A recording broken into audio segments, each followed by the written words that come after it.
live on Monday. It is Monday at 2 o'clock. So hopefully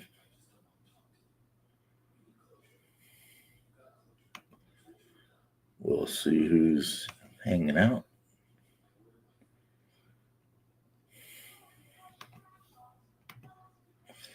I bet my brother's probably asleep. So we'll do that. And we will add a computer, extra camera, but we'll make it small again.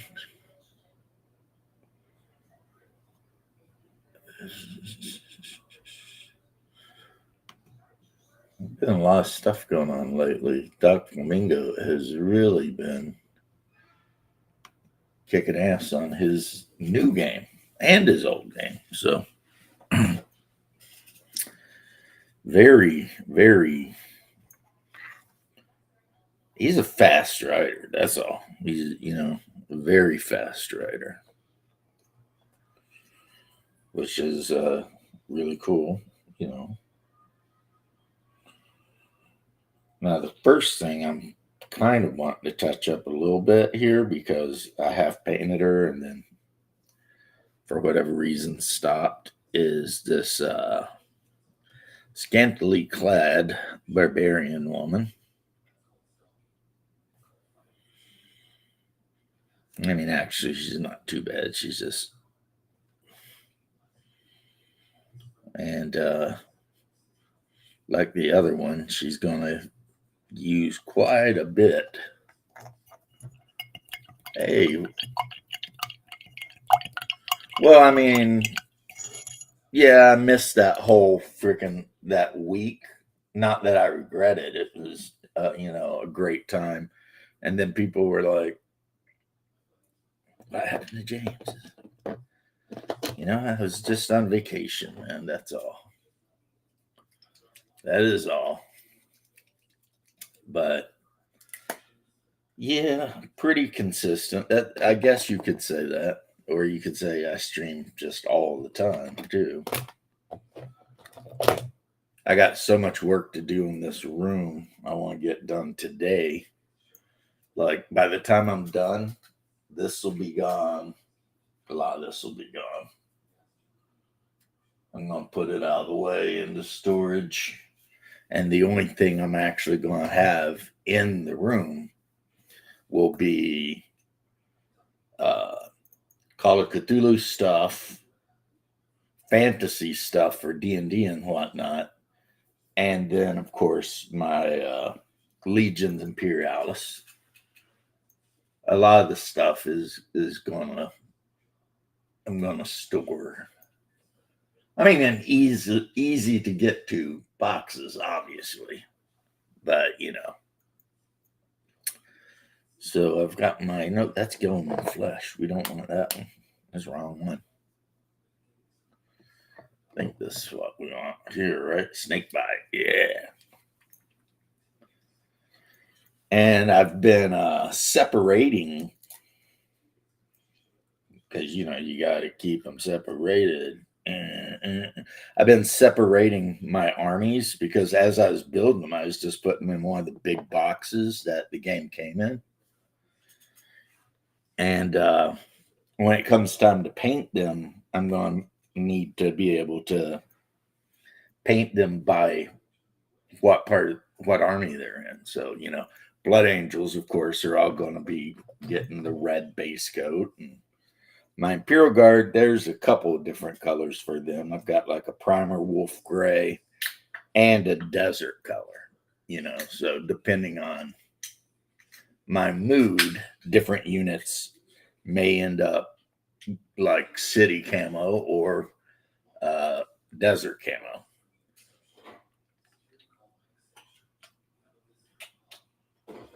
Hey, what's up, George? How you doing? George Portaculos. It means orange, the fruit, not the color. Actually, that's from, as you guys probably already know, My Big Greek Wedding. Or is it My Big Fat Greek Wedding? Either way, it's about a Greek girl marrying, the guy from the show about Alaska, when they're all in Alaska, and I forget the name of it now. And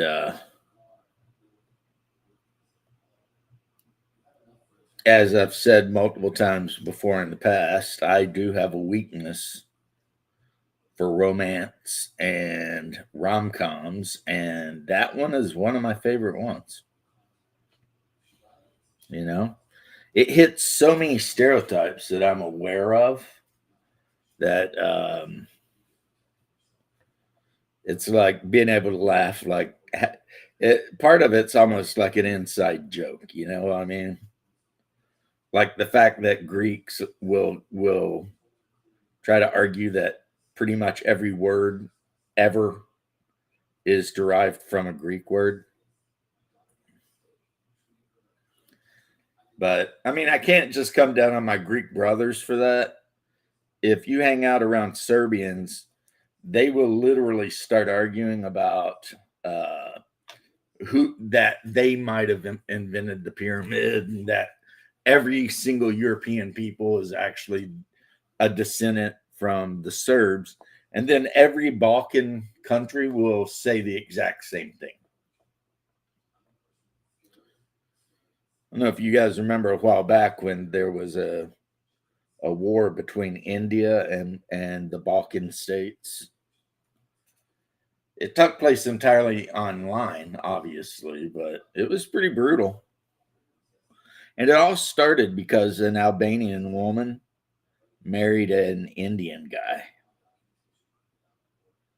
And the Albanian was like, she's dishonored her entire family, blah, blah, blah. Oh, the we was kings thing, yeah. And so, Albanians started talking mad shit about India. So then somebody on the Indian subreddit let all the other Indian people know that the Albanians were talking shit. So the Indians went after the Albanians, and in a rare example of peace between the Balkan states, all the Balkan states ganged up against the Indians. So, the Serbs, the Bosniaks, they all put aside their hatred of each other to gang up and hate India. It was like,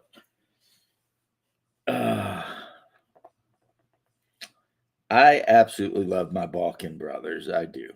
They're funny guys. Some of the nicest people you'll ever meet, but they're strange. They're just strange people.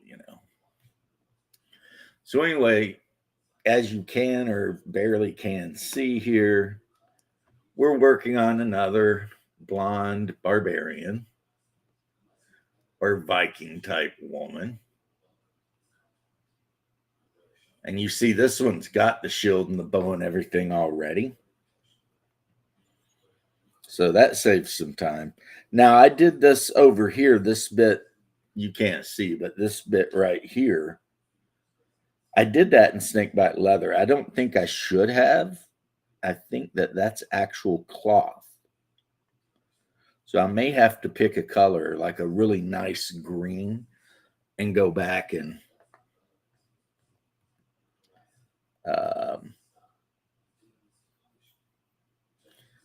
maybe give her a green kind of a, thing going on here.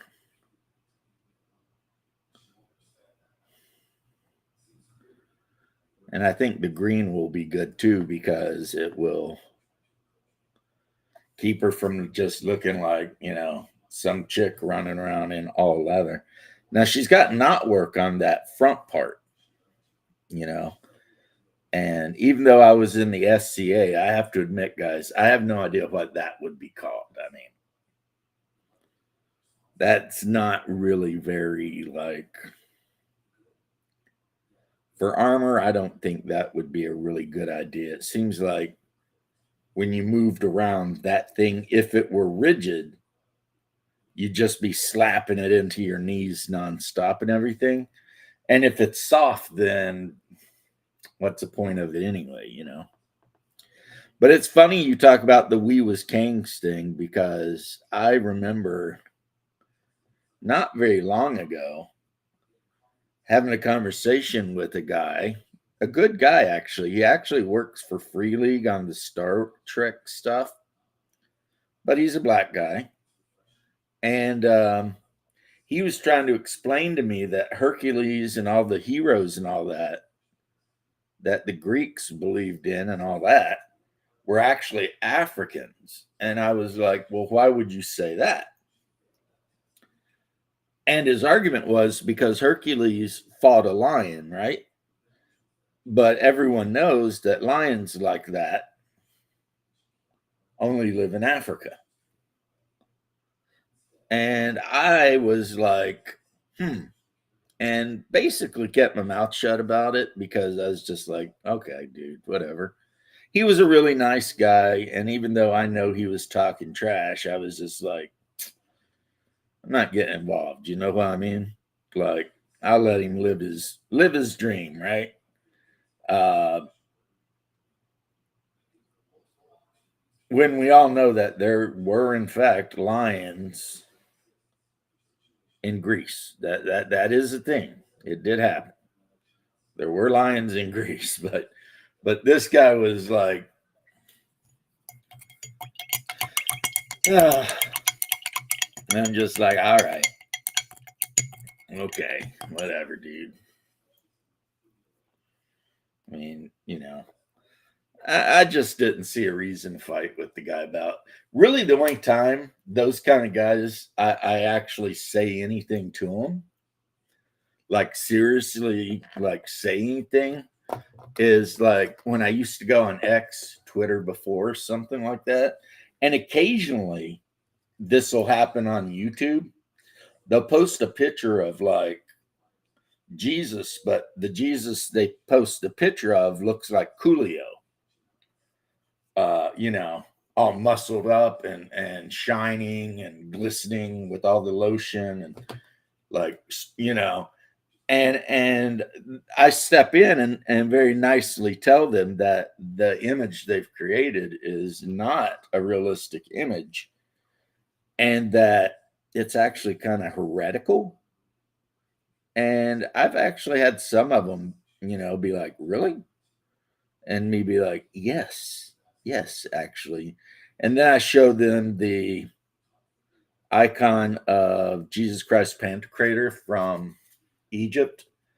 And like, now this one is very, very old. At this point, well over 1,000 years and a half, you know, a millennia and a half old, which doesn't mean, I guess, that it's 100% accurate, but it's way more accurate than crucified Coolio. And on top of that, we know that Levantine Jews were pale skinned people. I mean, that's just a thing, you know.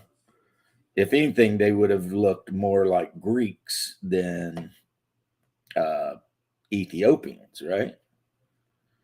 And like I said, some of them actually, when I talk to them in a very calm way and just tell them, I've had pretty good results with some of those kind of guys. You know, they're just like, oh shit, okay. I mean, they just and to go back the other way, that's the same as when you walk into a lot of houses, especially like Protestant houses, and the Jesus they have on the wall is blonde haired and blue eyed, and it's like, uh, you know, probably not very realistic, but actually, I can't even say, but do your own thing because, I mean, a lot of people create their own, not trying to be super theological, and you guys in there, if you want to talk about any other thing, I'm just sitting here thinking and stream of conscience. And um, the thing people don't understand is they can say they worship Jesus while actually worshiping a fake Jesus that they made themselves. You see what I mean? It's entirely possible. See, I like that really bright green, especially if I throw some like a broken sun or something on it. That'll look really good, you know. But yeah, I mean, the Mormons created a Jesus, right? The Muslims created a Jesus. The black supremacists, they've got their muscled up Jesus. I mean, so it's not beyond the realm of normality for someone to create a Jesus, but just because you claim to worship a Jesus doesn't mean you actually worship the Jesus. That's the issue. That's what gets people, you know. Jehovah's Witnesses with their Jesus is actually Saint Michael. And it's like, wait, what? Why, where would you ever get that idea? You know? It's like that is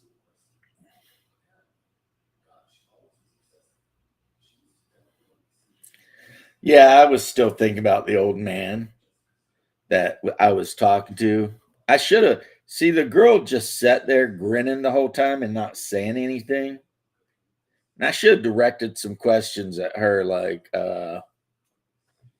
who are you and how did you get involved with this and who is this guy to you? You know, stuff like blink twice if you're being held against your will, kind of stuff. Um, and then because I am a suspicious man, and I am a suspicious man, I know that. I started wondering, like, was the old man the pastor of, or whatever they call their people, right? Was the old man the leader of their group, and the young lady, was that his daughter, or was that just an attractive girl half his age that he decided to take along with him on their little, you know, trips around?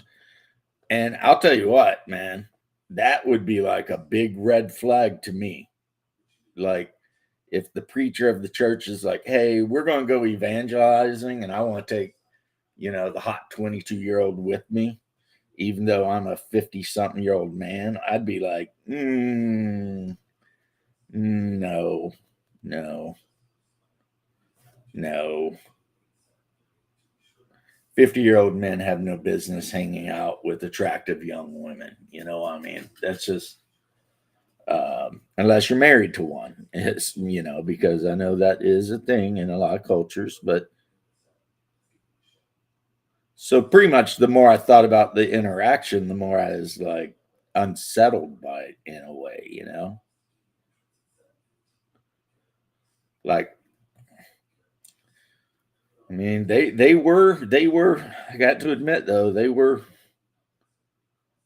serious about trying to convince me. That's a fact.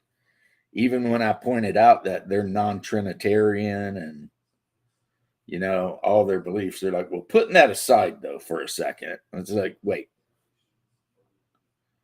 you want to talk about Christianity, but let's put aside the Trinity." That seems a little bit like weird, right?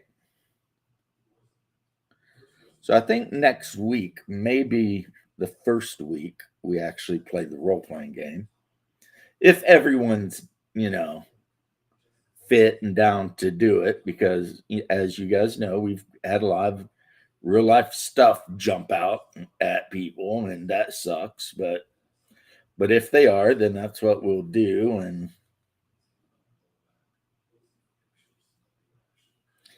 And yes, somebody made a, I think it was one of my Canadian brethren made a comment about how I get so excited about games, and then my excitement actually bleeds over, and then people buy games, and then a month later, I'm talking about another game, which is why I've told the people who sit at my table never go out and buy a game just because I talk really good about it or I want to run it until I've ran it for like a month or two.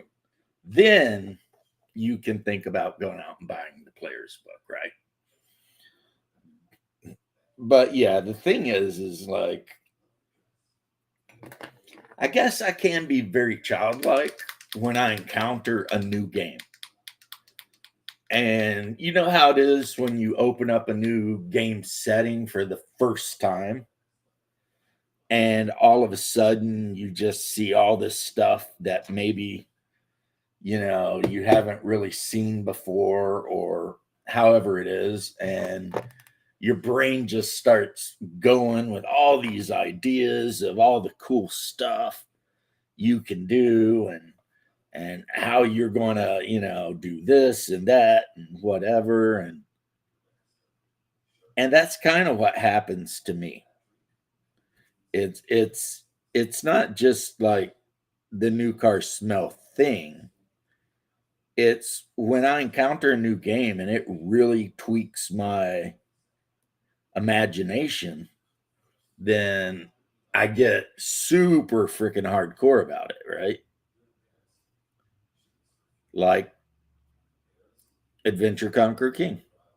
Still absolutely one of my favorite games and settings. 100%.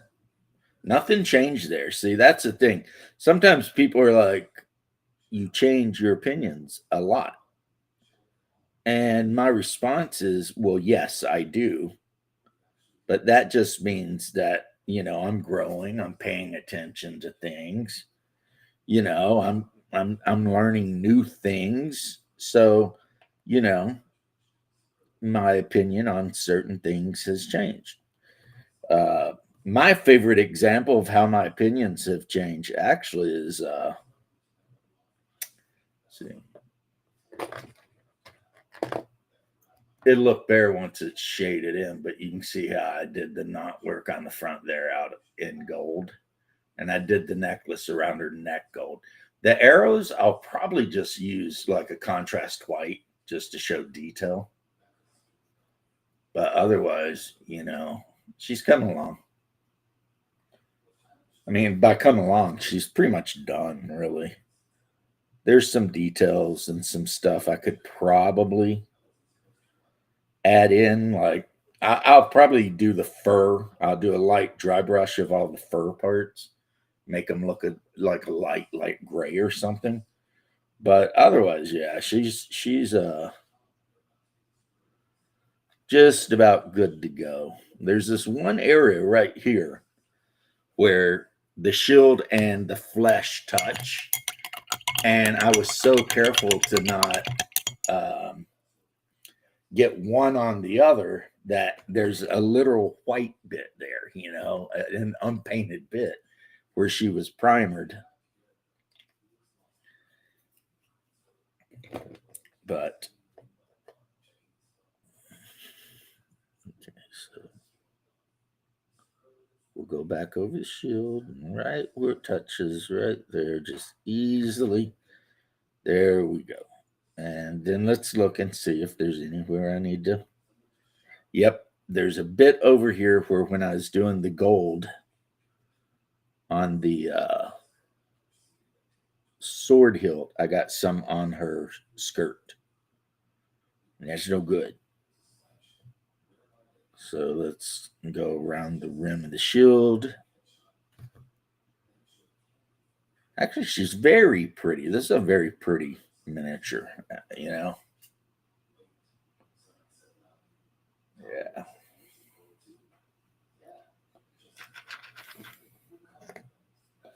What's weird about Hyperborea, by the way, for the few of you watching, right? Hyperborea, you have the 4 base classes: fighter, cleric, thief, magician, right? And then each of those classes has 4 or 5 subclasses. So let's say under mage, you're going to have necromancer, cryomancer, pyromancer, illusionist, and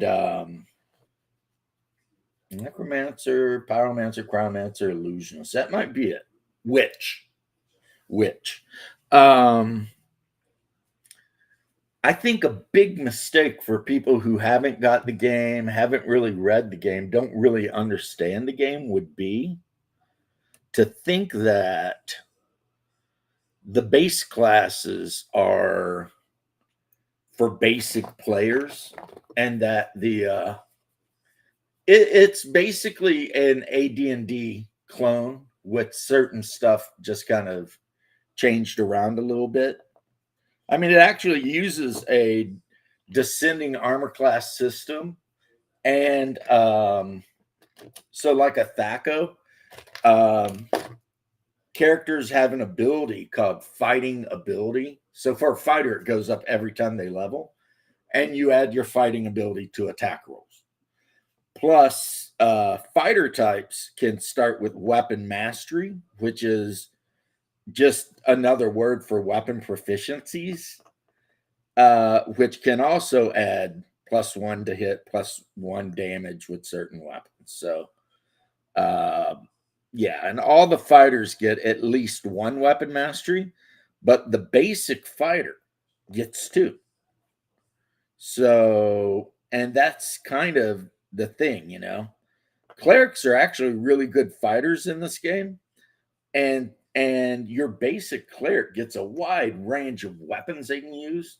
Like the basic cleric can use like a couple of different kinds of swords, flails, maces, spears. Where clerics really hurt is they're very limited for ranged attack options. But you can have a cleric wearing heavy armor, and since their hit die is pretty good, die 8, you know, depending on how you did attributes and stuff, which I would always say go with the highest wisdom possible because that'll give you bonus spells as you level. Yeah, depending on how you put attributes on a cleric and equip it, you could have a cleric as a frontline warrior pretty much. Now, it wouldn't be as good as a fighter, and I mean a basic fighter, but he'd still be able to. I mean, one cleric I made, and this is a basic starting game cleric. I actually have it right here. It's a Viking cleric. He's neutral. He speaks Old Norse and Common. His religion is the Asgardians, which means he is banished from Vikland and the other Viking stronghold, because there they only worship Ymir and Olar, and they consider any Vikings that worship the old gods to be jackasses or whatever, right? So this guy's got a 16 strength, a 9 dex, 14 constitution, 10 intelligence, 18 wisdom, 12 in charisma, and I had to reduce stuff, the 2-for-1 thing you can do to get him where he is. But with that 18 wisdom, he gets a bonus spell at level 1 through 4 and has a 95% chance of learning a new spell if he like was trying to copy. The charisma is not great. The int's not great. The con gives him a +1 hit point and some decent trauma. Wisdom sucks balls, but since he's wearing heavy armor and stuff, who cares? And then the strength 16 makes sure he gets bonuses to attack and damage. So right now he's wearing laminated armor, and that's not lamellar. That's what they would call Wisby plate. Laminated armor is where you rivet hard material between 2 soft layers. So like if you ever watch Braveheart, how he's wearing it looks like leather armor, but it's got the rivets in it. It's because it's actually 2 layers of leather with metal squares riveted through it. You know, that was a thing. So he's wearing laminated armor, carrying a large shield. Fighting ability 1, armor class 3, and if we do it in more modern terms, that means his armor class is 17. And then damage reduction of 1 because of the armor. So every time he gets hit, anything that rolls damage on him automatically reduces that damage by 1. The Warlock is a fighter subclass. What's up, Mobius? How you doing? So he's carrying a spear, a broadsword. That's it. And his silver holy symbol. You know, a little bit of gear. His combat matrix is the same as a fighter, you know. But the difference being is he won't get fighting ability as quick as a fighter will. So he gets +2 to attack and does +1 extra damage. So if he uses the spear or the shield two-handed, he'd lose armor class, but then instead of 1d6 +1, it'd be 1d8 +1. So that's pretty good, or 1d10 +1.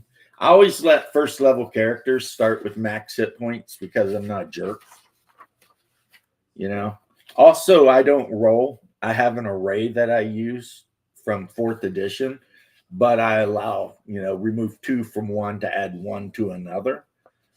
So, and then of course he's got new class ability, or he's got his abilities for class abilities, which is, you know, thaumaturgy, turn undead once per day.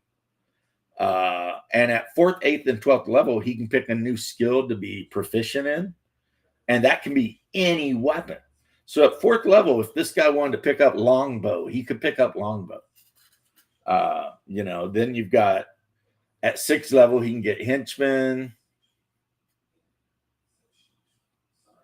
Just waiting to go home. I had enough of the snow for one day. Well, I miss snow. And then at 9th level, he can claim a lordship.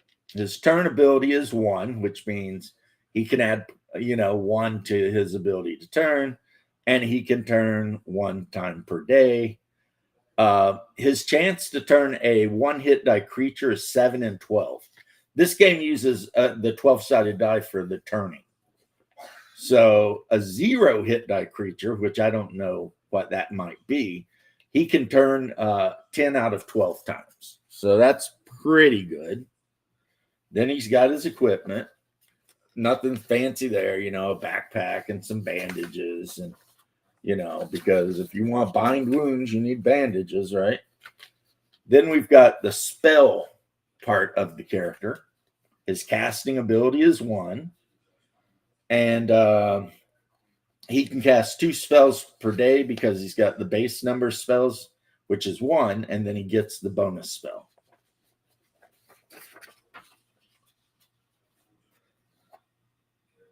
Then I did let him pick spells instead of random. And he took Cure Light Wound, Omen, and Light. Light is super important in this game because everyone's a human, which means no one gets dark vision. So if you don't have light, you're just going to be, hey, Malachi. If you don't have a light spell, a torch, something, yeah, you can't go any length of whatever into a dungeon because you will absolutely die. And you may not like that. And then I've got the barbarian Astrid. Astrid Holmkels Bjarnadottir, who is a barbarian, Viking, chaotic good, speaks Old Norse and Common. She's mostly devoted to Thor. Her secondary skills, she's a sailor, and her place of origin was Iceland. So, you know, but I did the same thing there. You know, like intelligence, wisdom, charisma, none of them are above a 10. but that gives her the 18 strength and 16 dex she needs to get 10% bonus to XP. And since this class specifically levels very slowly, she's going to need that. And yeah, she's actually pretty badass with armor class and everything. What makes her badass is the weapon she mastered. She's got a +4 attack modifier, +4 damage with that. So, and in this game, if you want to, you can choose that your bow can use your strength modifier for damage. However, if you do that, then it means anyone with a strength lower than you can actually use the bow. I like dusting of snow, and that's all I'll say. Don't want to jinx it and have a blizzard that shuts down the city. Right. So, you know, pretty cool character, pretty cool. And yeah, she's her big thing is, one thing about the barbarian that makes it awesome is they get a bonus to every saving throw, because a first level character has a 16 save versus everything. And then whatever your class is, that gives you +2 to 2 of the 5 saves, right? But the barbarian gets +2 to every save because they're hardy. That's a class advantage, right? They get die 12 hit points, and then they get a weapon proficiency, which in this case is two-handed sword.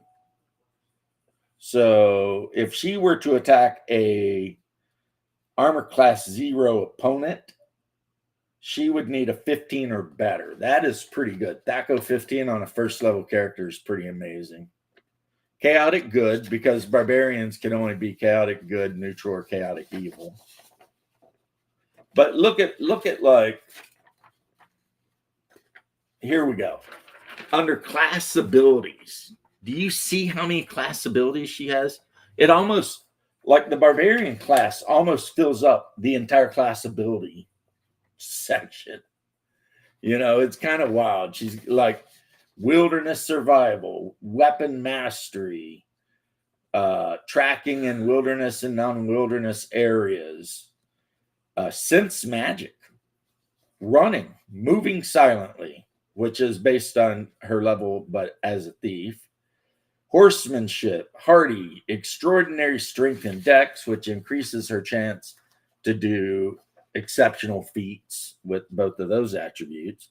Draw poison. If you get bit by a venomous thing, she can use the draw poison ability, and depending on how many rounds have passed, that sets a difficulty for her to save you from dying from the poison. She can climb as a thief. She's an ambusher, so if she ambushes you out of stealth or hiding, she gets a bunch of bonuses. She's got alertness, which makes her harder to sneak up on, and agile. So even when she's not wearing armor, she gets a +1 to her armor class. So, you know, that's how she's got an armor class of what would in a more modern D&D set be a 15, even though she's not even wearing armor. She's just carrying a shield. And, you know, of course, it's going to drop to like a 13 if she uses her two-handed hammer or two-handed sword. But if she uses her hand axe and large shield, then, you know, she's good. So, you know, you got to make some adjustments there. And she's got a total at first level of 13 hit points. But really the thing that sets that character apart is the 50 move speed. That's crazy. 50 feet as a base move speed. It's like, yeah, no one's going to catch you. Don't even worry about it. That Pokemon is not going to get caught if it don't want to. And if you try to run from her, you're not getting away, generally speaking, unless you're another unarmored barbarian or hunter. I think hunters get the additional speed. Now, the warlock is a fighter mage. And to answer that question, The warlock comes in multiple flavors of fighter mage, and whichever flavor you pick determines what actual kind of warlock it is. So if you take a warlock and the school of magic you take is necromancy or necromancy, then you become what they call a death soldier or a death knight or whatever. And if you take mage, then you become a different thing there, a warlock, I think. But you can also take cryomancy and become a ice lord. You can take pyromancy and become a fire warrior. So yeah, that is what you can do. So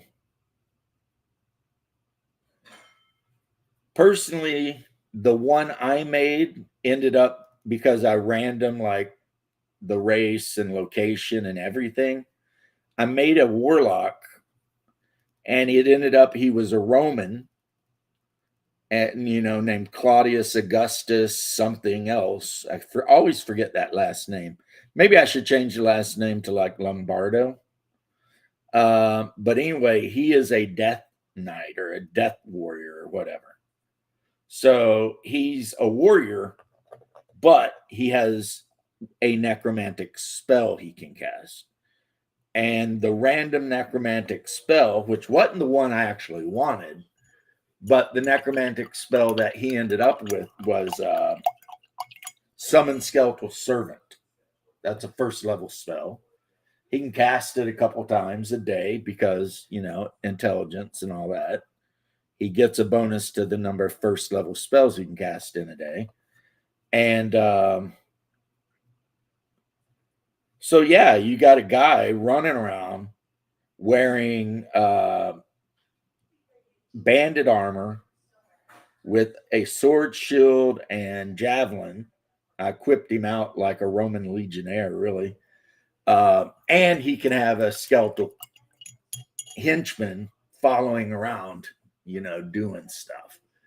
Yeah, definitely. This game is all about kind of human supremacy, because two of the races, even though they're human, they can't interbreed with any of the other races. So there is that. Hyperboreans can only breed with Hyperboreans, and Atlanteans can only breed with Atlanteans. That is the thing. All of the other types of humans, they can intermix, and there is a type of human in the game that people could play, and maybe a lot of them should play, just called the common man. And the common man is just a human of a mixed background. And it don't even matter what kind of mixed background. It don't matter. You're just a human. That is what you are. You're human. Tra la la. It's all good and hood. Human.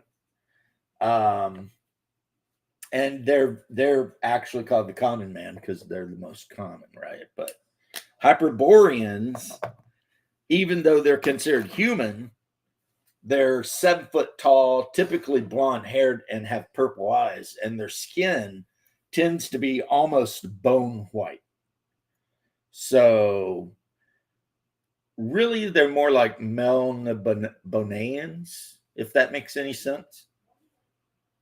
The only real difference between them that comes to mind is a very few Hyperborean women have long, beautiful blue-black hair. But the men almost always predominantly have this golden hair. And they're very tall, like I said. They can live hundreds of years, as I said. And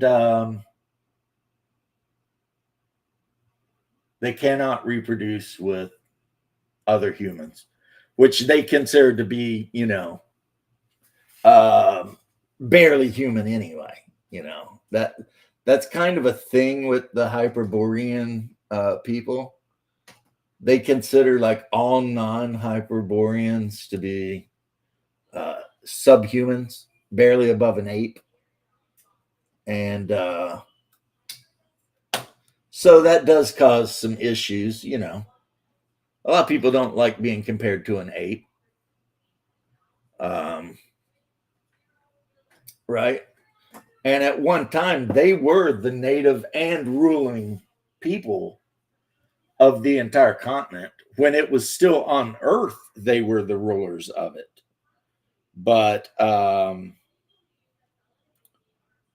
when they call it the Ashen Worm came, and I don't know what the Ashen Worm is. Maybe it's a great old one or something. But the fact is that when it came, it completely covered all of Hyperborea with an ice sheet that so everything was frozen, right? And the Hyperboreans they had to figure out a way not to die, which involved some of them getting taken to Saturn and taught sorcery by Sagawa, right?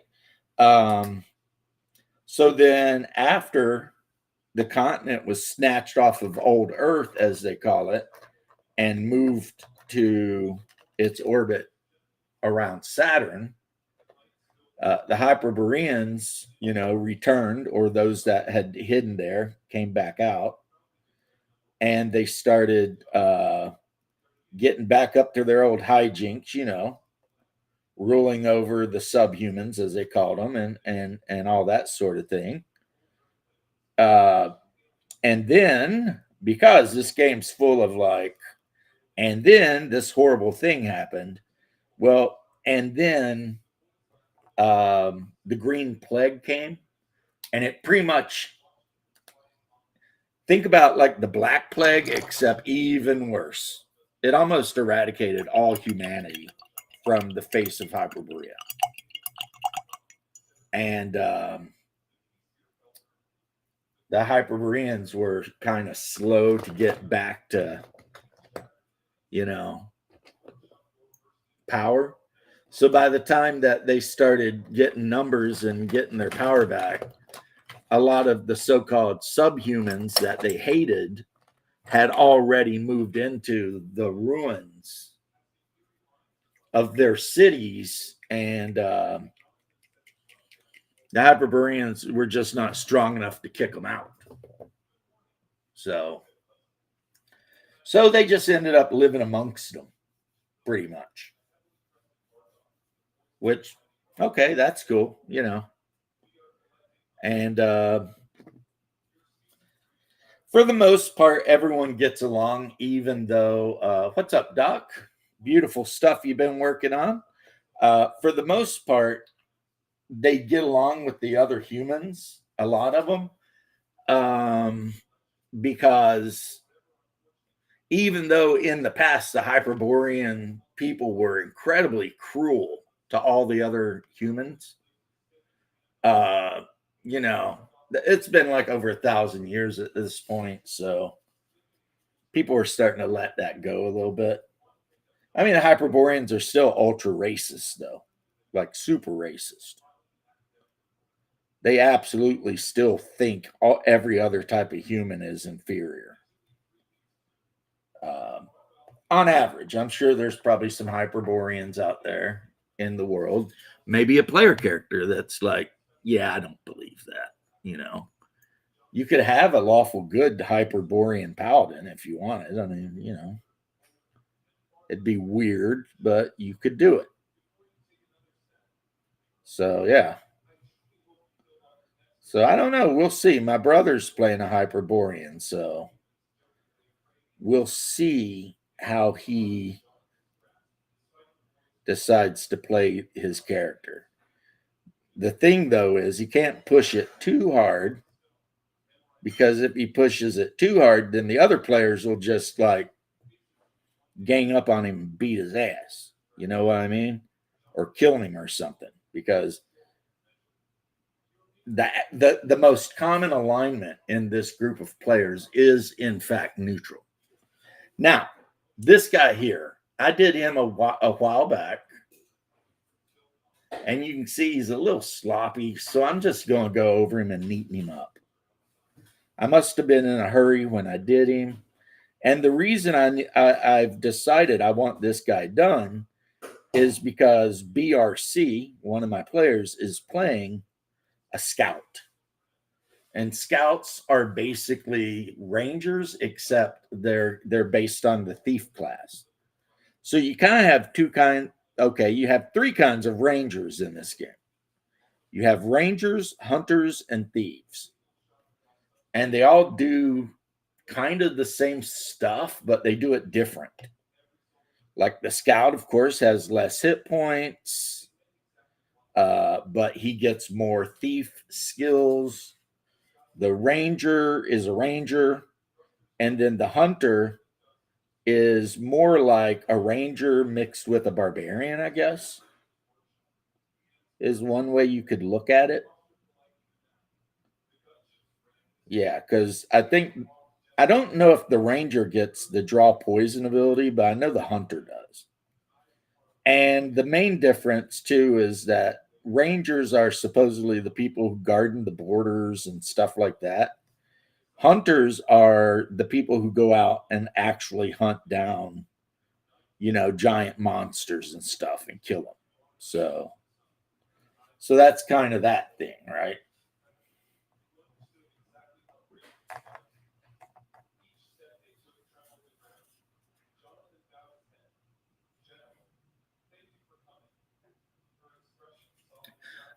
In Hyperborea, it's like every thief and thief subclass has a 3 in 6 chance of finding secret doors, like at level 1. And then some of the non-thief classes also have that, like the hunter. The hunter has like a 3 in 6 chance of finding a secret door. So, you know, obviously, if you want a really good thief in the group, you know what you got to do, and that is recruit a thief instead of a subclass of a thief. But and that's where I lost my train of thought. I think, guys, in Hyperborea, yes, you've got the 4 classes and then the 5 subclasses, and it's really easy to think that the subclasses are the more advanced version of the core class. Not so at all. Not so at all. I don't know what my wife is in there doing, but she's in there doing it. So like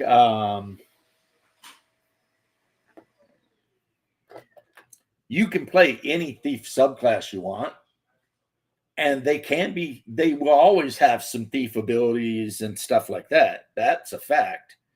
But they're never going to be quite as good as just the straight up thief when it comes to being a straight up thief. So really it's not like the subclasses are advanced classes. It's just like um honestly, in my opinion, and other people may disagree with me here, it's actually more like the subclasses are dual classes. So, if you want to play a thief that's also a ranger, you play a scout. If you want to play a thief that has magic spells, you play a purloiner. If you want to play a thief that's also an illusionist, then you play a legerdemainist or whatever they're called, or a bard. You know, uh,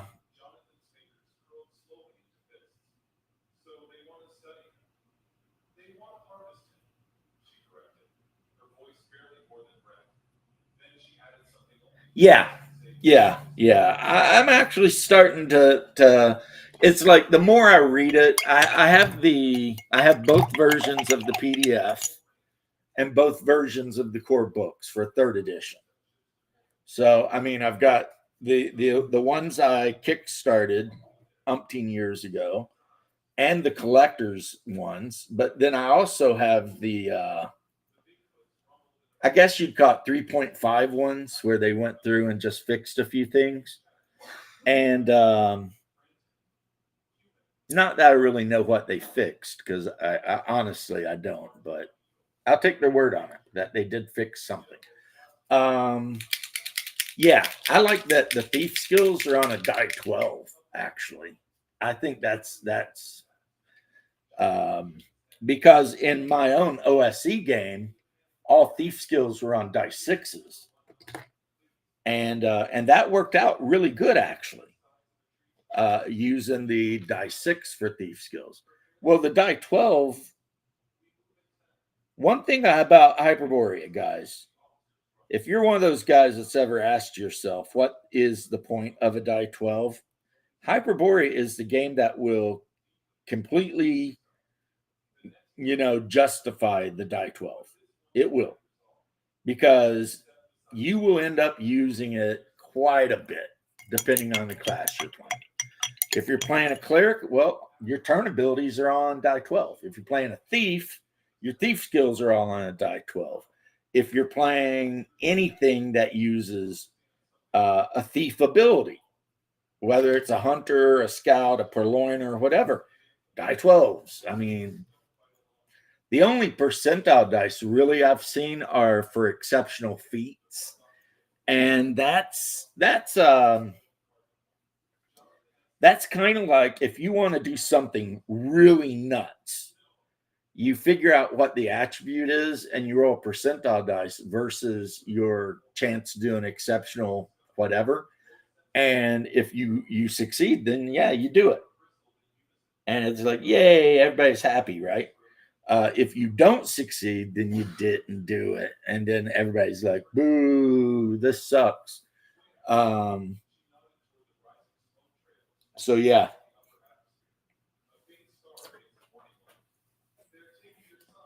Now I'm going to look at something else. But regardless, yeah, it's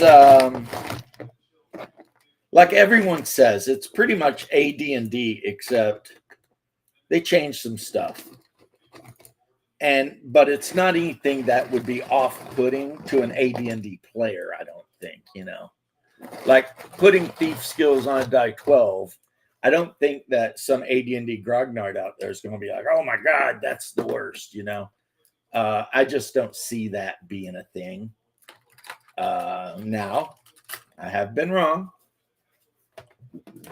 And if Shadow was here, he would be telling me how I'm wrong about everything. But, yeah, that's what I use, Paul, in OSE, because the very first OSE Carrion Crawler magazine that came out, like the very first article was how to use die 6 for thief skills. So, because I guess people who played old school essentials were like, wait a minute, we'd rather have this. And they were right to do so, by gum. Right to do so. Personally, I'm not a huge fan of percentile dice at all. But some people really love them. Agreeing, how you doing, homie? So yeah, there are people who really love their percentile dice, and those are called Rollmaster players, or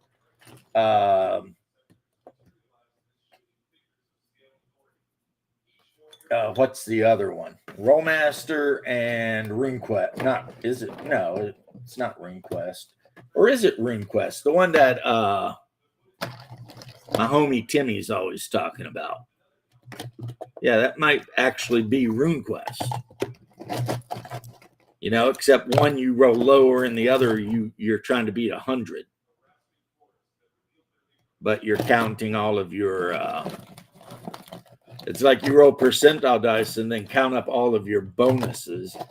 And when you make a starting character, like in Rollmaster or Middle Earth Role Playing, you can have like a warrior that has like a plus 65 or 75 um, to attack with an axe. You know what I mean? So it's not unheard of at all. And when you're rolling percentile dice at plus um, 65, then your chances of breaking 100 and getting crits and stuff like that are pretty good. Yeah. RuneQuest, the BRP system and Cthulhu are actual percentile games, whereas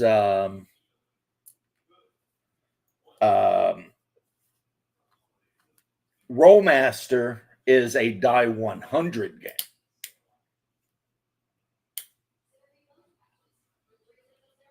And so with Rollmaster, you're really trying to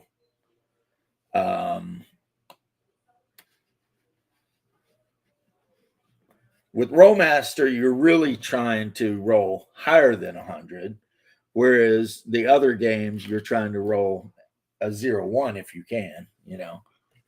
So, yeah, just a thing. All right, I don't know if this is going to be dark enough.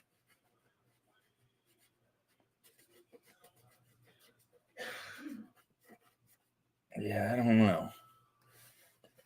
I was going to use Horizon Blue, but anyway, it doesn't matter. I'll paint it, and if I don't like it when it dries,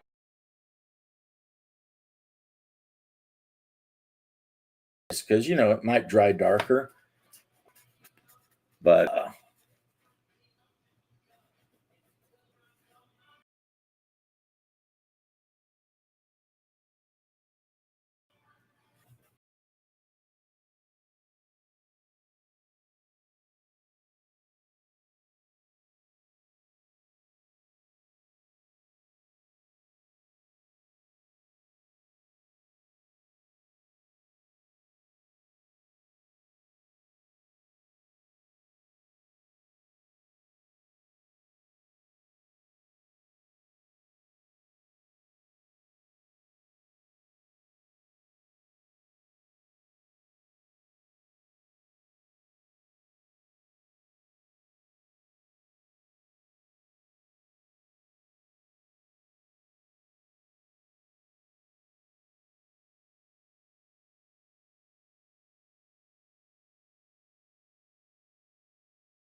bought 3 bottles of this color of Vallejo game paints because I have 12 of these that I'm going to have to do. So, you know, to eventually be done with them all, you know, I've got 12 of these roads, and then I've got 2 of the like the town centers, and there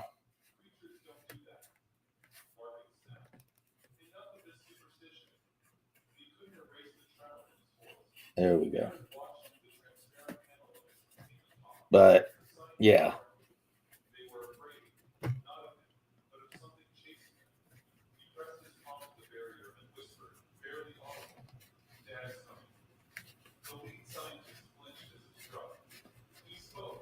Okay.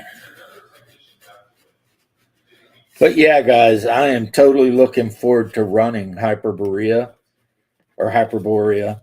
I don't know what it is. Maybe it's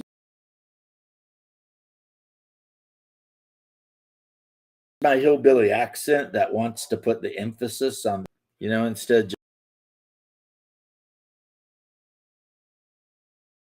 just saying Hyperborea in a monotone way. I want to say Hyperborea. Me being a hillbilly there. Did I freeze or was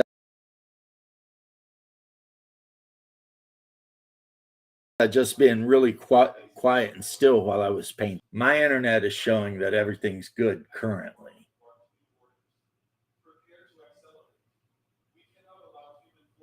Yeah, I mean, it's showing everything's good. Now, the other color I think I've done stuff in is this field blue, which is the color you paint.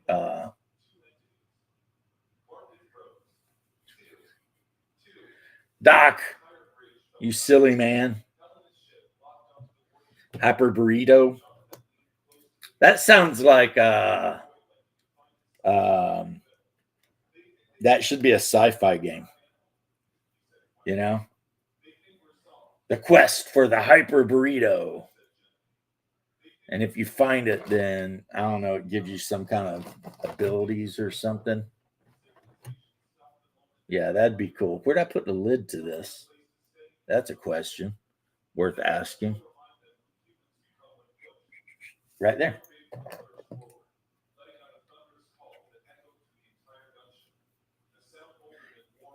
Well, that sucks. My internet didn't even let me know.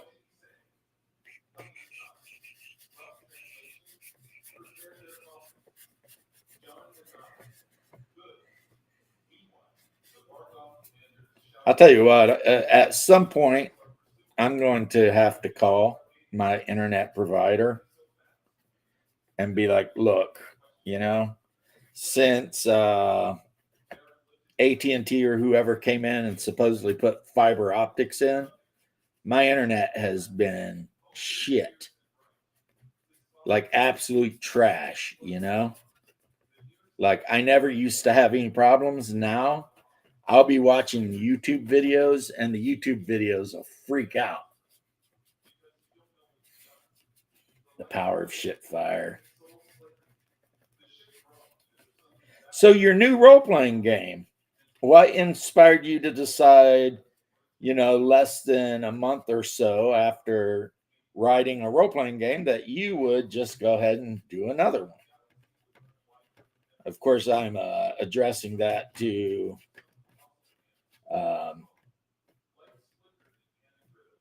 freaking Doc. I mean, I do admire your freaking ability to just get shit down on paper. I mean, I really do. I wish I had the ability to actually stop being lazy and write something. Might actually take the system I wrote and like actually make it more professional. But I just doubt it. Okay, so there's Shadow. Been wondering where he is. I think he's been hiding because he's afraid I'm going to take his Brides of Count Von Shadow, from him.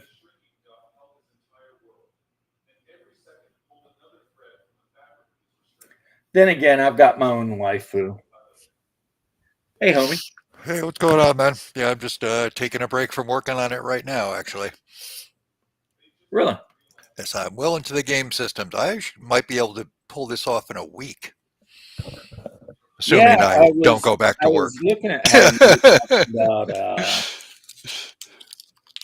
you were talking about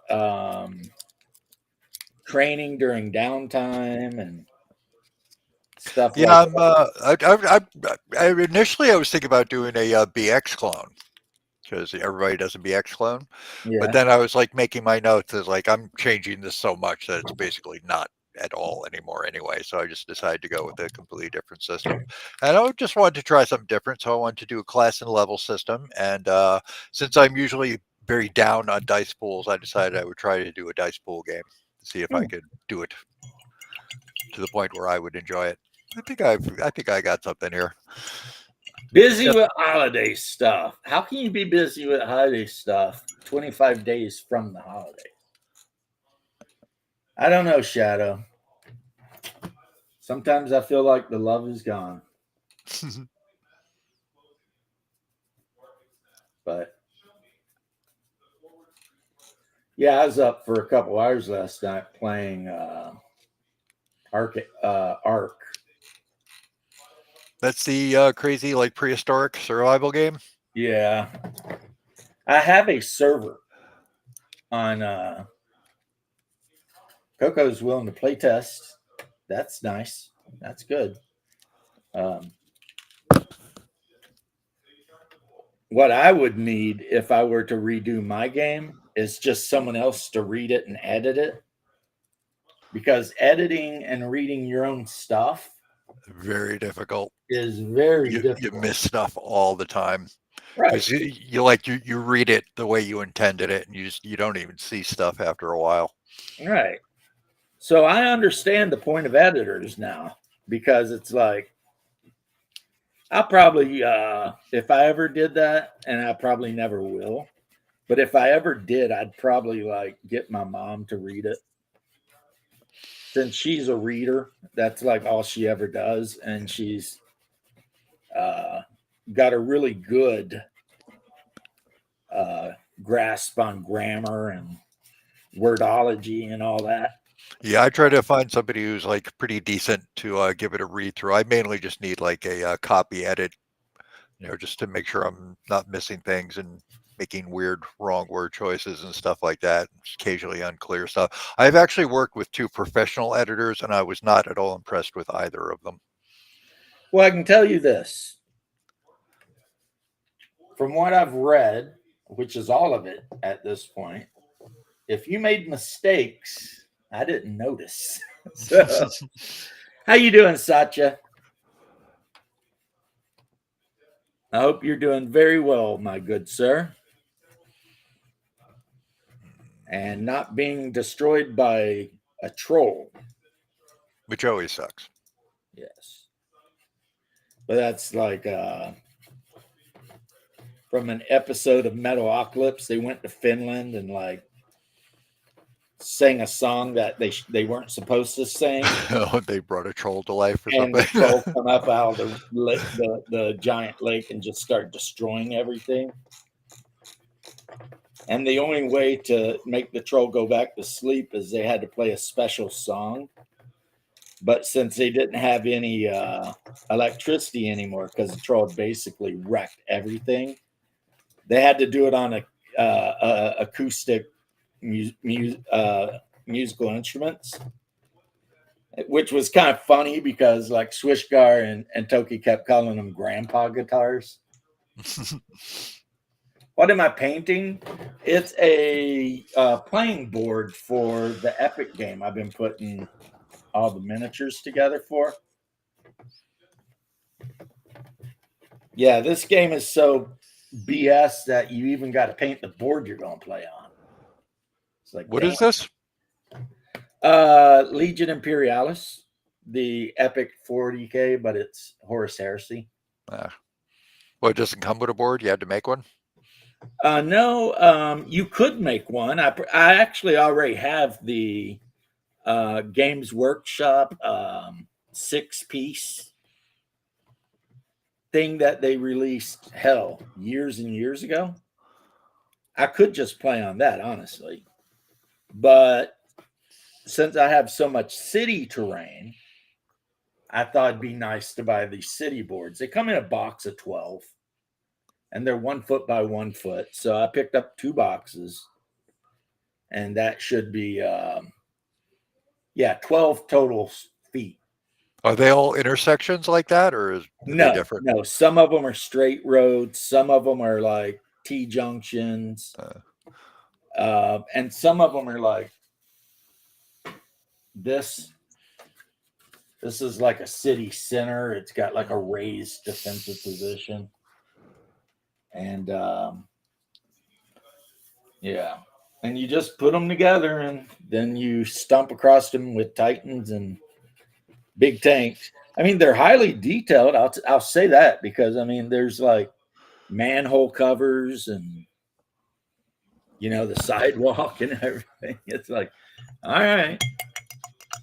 I was watching somebody who was painting a bunch of terrain for that Port Royale game. That looked kind of interesting, like the city's flooding as you're playing. I have Blood and Thunder, or Blood and Plunder, And that one, if you're not just playing a ship battle, and it's 28 millimeter, that's why you can barely see behind me. I've got a whole fleet of 28 millimeter ships Oh, from cool. like 1600s.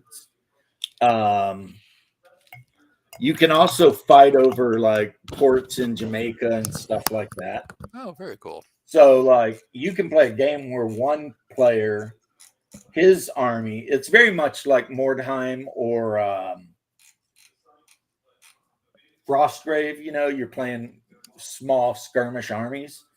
But like if you play that one player has to put all of his forces on a ship, and the other player defends the town. And you know, you got to move up and then unload, and Oh, cool. raid the enemy. And if they have a fort with cannons in it, then it gets a little frisky, I guess. A little frisky. Doing Damn great. cannons. Yeah. I hate being shot at with cannons. They're so loud. Yeah. Yeah, my hearing is totally shot from the freaking artillery. Yeah, I bet. I mean, that shit was loud when I was 100 yards away. When they every were now firing every right now around and then I me. just wake up in the middle of the night to that. Whee! Got some This is the tinnitus. last time you will ever be hearing this tone. Enjoy it. All right. Which version of Warhammer Fantasy Roleplay are you thinking about running? I would ask politely and with all respect. Yeah, I heard the new ones are really crappy. Um, They did something to the world or something.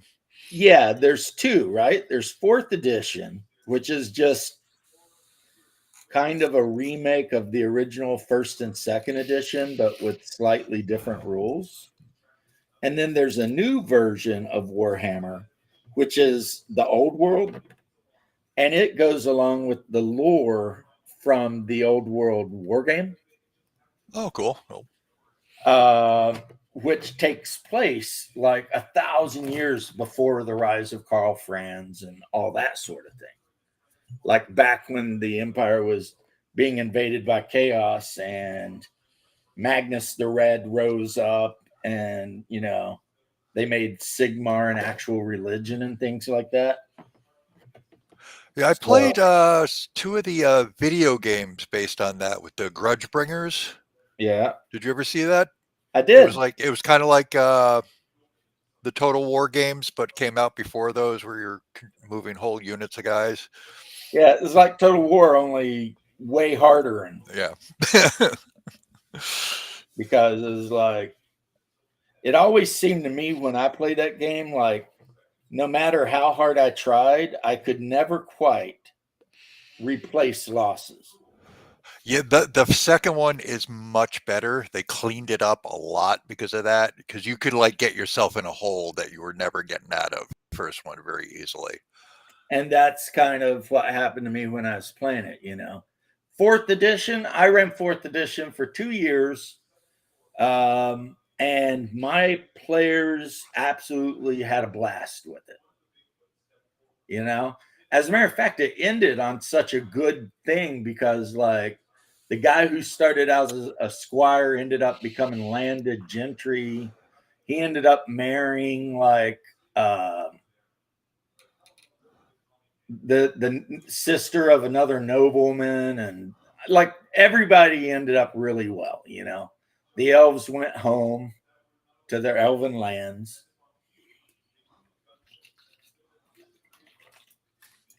So yeah, it ended up really well. But the warning, I guess, if it is a warning, is that I ran the enemy within campaign is what I did.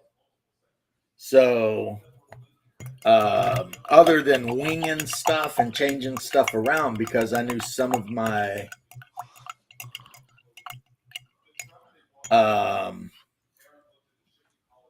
players had played the original second and first edition. And the good thing is the enemy within campaign books, they give you like, for every adventure point, they give you like a bunch of options specifically so you can deal with those players that have already played through the campaign a bunch of times or whatever.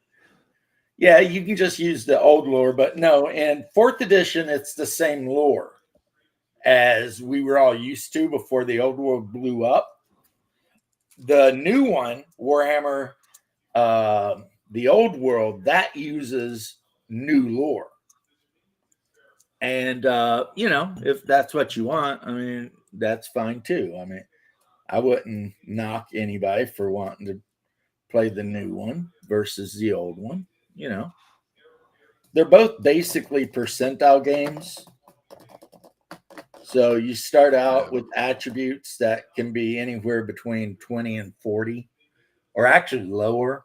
And then skills that can be, whatever they are. And anytime you need to make a skill check, you just, whatever that total is, that's what you need to roll under to complete whatever you're doing. There are some complications, combat and stuff like that, but otherwise, that is simply what the game is. It's a percentile based skill game, and some people like it. Now, one thing they did that they didn't need to do from 2nd and 1st edition is they made it where you can increase skills by increments of 1. And I kind of like the old version where you had to increase skills by increments of 5, because it just made things way more simple, right? Instead of,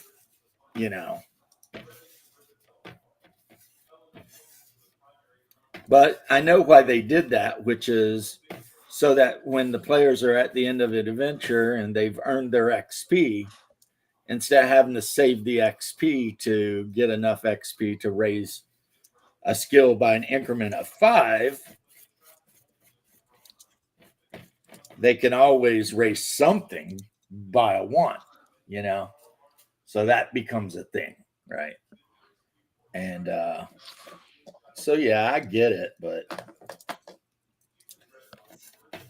and like I said, the enemy within campaign is freaking probably the best set of adventures ever made for any role-playing game in history. Like I'll talk about how much I love B2 Keep on the Borderland, and it's the greatest thing ever. But I like that module a lot. That was a really good module. That's a really great module. So many campaigns I ran started out with B2 Keep on the Borderland as the actual, beginning place, Yeah, that and Village of Hamel. The Village of Hamlet, another one. Except the Village of Hamlet was a lot deadlier than B2. Well, kind of. B2 could be incredibly lethal, but at the same time, if the players did things correctly, like listen to rumors and listen to the right rumors and etc., then they would probably be okay. Now, if they decided to skip the Kobold Caves and go right to the Minotaur at level 1, they're probably not going to be okay. But in Hamlet, you've got like a white, you've got that whole area where it's all the bandits led by Larolith. So you've got like giant frogs and hobgoblins and kobolds and frickin' bugbears and all that shit. Yeah, it gets pretty rough. I remember when you played when you got Temple of Elemental Evil, Hamlet was attached to that as like the introduction to it. Well, that's what it was supposed to be, but then for some reason, TSR delayed the release of the actual Temple of Elemental Evil by years. So Hamlet came out and was actually the adventure that came in some box sets. Not all of them, but some. you basically had 3 adventures that came in the original box set: B1, B2, and Hamlet. And Yeah, for some reason, it took them like a decade to finally come out with Temple of Elemental Evil. And if I have any complaint about the Temple of Elemental Evil, it is that it is too damn long. there's that, and also there's a huge like level jump, because you do like Hamlet, and you get to the gatehouse, and then the only thing really left is to go to the temple. But it's like a 4-level gap in how powerful you have to be, and it like doesn't really kind of tell you that. You kind Well, of the have to go and thing do is, other they're stuff for kind a of, while. if your characters manage to find out the spies that are running like the armory shop, then your characters could go to Nob and fight the pirates / bandits of Nob. Of course, you could absolutely get killed by those guys because um, there's like 40 of them, and if you try to fight them all at once, they are just going to kill you. But that could give you XP before you go to the temple. If you go in the secret way, then everything's pretty much level 1. But you are right. A big issue with it is, like, okay, you go down the staircase from the upper level. If you turn right, you're dead. You know what I mean? Because if you turn to the right, you go into the water temple, and Yeah. there's a freaking juggernaut in there that hits for 100 points of damage, or can hit for 100 points of damage. And it's like, okay, even if you're level 3 or 4, yeah, you're not dealing with that. Yeah. So, and I think the point was that you're supposed to do a lot of talking and try to play one of the temples off against the other temple, blah blah blah. But players are idiots a lot of times, and they don't think about that, and they go running in in the name of St. Cuthbert or some shit. And the next thing you know, they're dead. And they're like, yep, you're dead. And then they're like, what? And it's like, yeah, sorry, you're dead.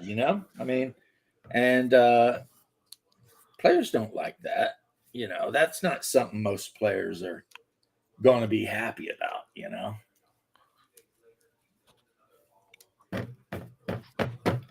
So that's a big problem with that adventure.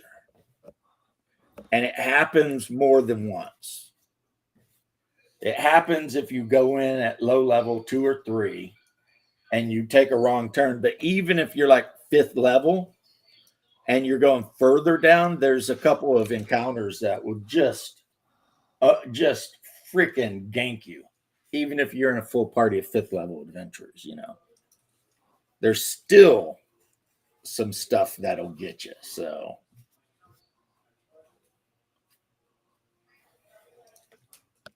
yeah. I woke up this morning, chose violence, and made my mom cry. What happened? Somebody made a video of just a bunch of soldiers in the Gulf, and they set it to Disturbed's remake of The Sound of Silence. So I sent it to her, and I was like, you should watch this. And she did. And then she sent back, and she's like, it made me cry. And I'm like, I'm sorry, but I knew she was going to. You know what I mean? Because my mom is very touchy about the war and everything. So I was kind of being an asshole, I guess, is what I could say. But if she says anything to me, I'll just be like, hey, that's what you get for circumcising me against my will. There you go. That pisses her off more than anything, man. when I go after for the hey, what's up, Crafting Gamer? But when I say anything about I didn't give anybody permission to circumcise me, and she's just like, shut up, and I'm like, you could have let me wait till I was 13 and made the decision myself, which I would have, but instead I was just a poor little defenseless baby. And you told a doctor to whack a part of my body off. And I said, now, when I think about it, I kind of wonder if maybe God put that part of my body on there for a reason. Because if God put that part of my body on there for a reason, then cutting it off, you could argue, is kind of blasphemous, right? I know you're not very religious, but just follow the logic, okay? No, I get it. Also, right. Just seems like weird. Which part is weird? Just being the whole being circumcised? Who came up with this idea and why? It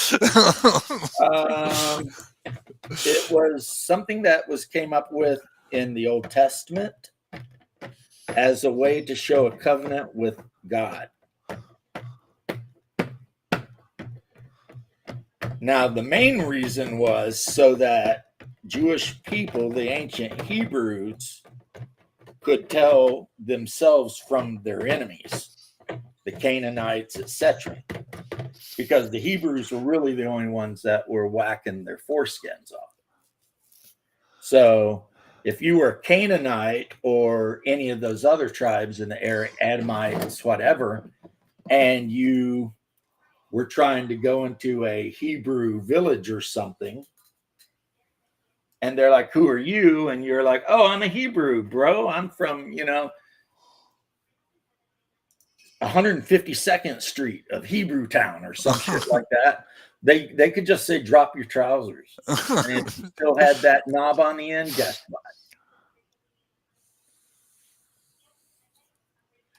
Okay, you only remove tonsils in the appendix when they're threatening to kill you. Yeah, they used to just take them out all the time. Yeah, they don't do it anymore. A good argument. It turns out your tonsils are actually part of your immune system. Because for a while they were just yanking them out left and right. Yep. And I have my tonsils and my appendix. Yeah, I never had either out. Yeah, I've never had any issues. But yeah, Shadow, if you had followed your first initial thought through just one more step, you will realize that that's an illogical argument. Removing something in your body because it's become infected, and if you don't remove it, you're going to die. That's totally different than what is basically a cosmetic surgery. So, and really circumcision, that's what it is a cosmetic surgery. Like 99 out of 100 women will say they prefer a man who's circumcised. And I'm basing that on total bullshit and the opinions of like 3 women. So, do with that as you will. Like 3 women I've talked to have said, oh, yeah, I would never want to follow through. Have you met me? Sometimes, but then lately you've been being distant and hiding out and acting away. We had a pretty good conversation the other day about Justin, though. I wish you'd been here. It was nothing bad either. It was just like, what in the hell happened to Justin? And I just told some people, dude woke up one day and chose violence and decided he didn't want to hang out with anybody. Oh, is he disappeared? I noticed I haven't seen him anywhere in a while. Yeah, that's pretty much what happened. He got mad at me for joking around that I could be his dad, which is an absolute joke. But I was in Windsor back about the time he would have been born, right? So I was like, has your mom ever been to Windsor? And he got super mad, didn't say a word, and just stopped hanging out with Hunger and I on the Conan server, etc. You know what I mean? And we'd been gaming together on the Conan server for months and months and months. And I heard through the grapevine why he was mad at me. And then he was on Shadow's show for a while. And Yeah, I he don't know what disappeared from happened there. there either. But, you know, in my opinion, it's just like, well, like I said yesterday, had Justin come to me and been like, dude, that shit you were saying, it kind of pissed me off, you know? I didn't care for it. I might have made fun of him, but I probably would have apologized and been like, well, I didn't mean to piss you off, bro, you know. I was just, you know, heckling you, you know, it's all in good fun, blah, blah, blah, right? But he never did that. He never gave me, it's like I pissed him off and he never gave me the chance to like even defend myself on why he was pissed. So, you know, and I'm not going to run him down because I don't know how, even if I wanted to. So, busy with Thanksgiving stuff. How are you busy with Thanksgiving stuff? Like the actual, like a full week after Thanksgiving almost. It's been 4 days since Thanksgiving. What are you busy doing? I mean, eating turkey sandwiches? That would be an acceptable excuse, actually. If that's what you're doing, if you're like, look, dude, I got leftover turkey and I'm making myself a turkey sandwich with some nice ripe tomato and a little mayo. And oh, I didn't know he had the TDS. He never mentioned that to me when we were all hanging out. I knew that he had opinions about, you know, a certain group of people. But anytime he would like start trying to talk that shit, I would just start making fun of him a little bit. You know, I'd be like, Justin, why are you so mad? It's like, did the Mossad steal your bike when you were a kid or something? Like, what happened, man? And then usually he'd let it drop, you know. Now, here's the thing, too, about that whole thing. And I posted a thing on my Discord. It's a short by Tucker Carlson, who a lot of people have decided they don't like anymore. And I find that really strange since everyone loved him for years and years and years. But now all of a sudden, just out of the blue, people don't like him anymore. And the only thing the guy said was that we should be more worried about America first and not other countries. Fair And enough. and you know, apparently, if you're critical of some other countries in the world, you can get in trouble. And the other thing is, he pointed out that, and I've said this before too. This is actually one of the reasons I converted. Is if you follow the Old Testament to the New Testament, and for all you non-religious guys, I apologize. You find out that when they talk about Israel and the chosen people of God and everything like that, they're talking about the church and Christianity. They're not talking about some political body of people in the Middle East. That's not, has nothing to do with anything biblically. But the Scofield Bible, which was published in like the 1870s, and most Southern Baptists and whatever uses their study Bible in their theology school, Scofield added next to a verse like this whole big commentary. And that commentary is what they're using to justify the you have to support Israel under every circumstance. But the problem is, again, they don't even know who Israel is. And I can tell you right now, that strip of land in the Middle East, it can call itself Israel. It's not Israel.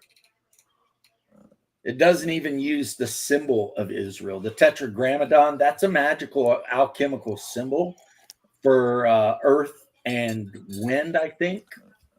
If you threw fire in there, you'd have a pretty good band, right? But the actual symbol of Israel would be the menorah. So the flag should be white with the blue because that's the Levites color, I think. And then with like a blue menorah on it. Well, you That have would, this weird like melding thing because originally there was two different Jewish kingdoms. There was Judea and Israel, and Judea well, that's when the destroyed kingdom Israel, split. Yeah. and then the Romans came in, took over Judea, and eventually dissolved it because they wouldn't pay their taxes and were being jerks. Well, also the Romans are the ones that called the region Palestine too. A little known fact, a thing that a lot of people don't know, is that Arabic and a lot of those pre-Semitic languages like Aramaic and stuff like that don't have the letter P. Oh,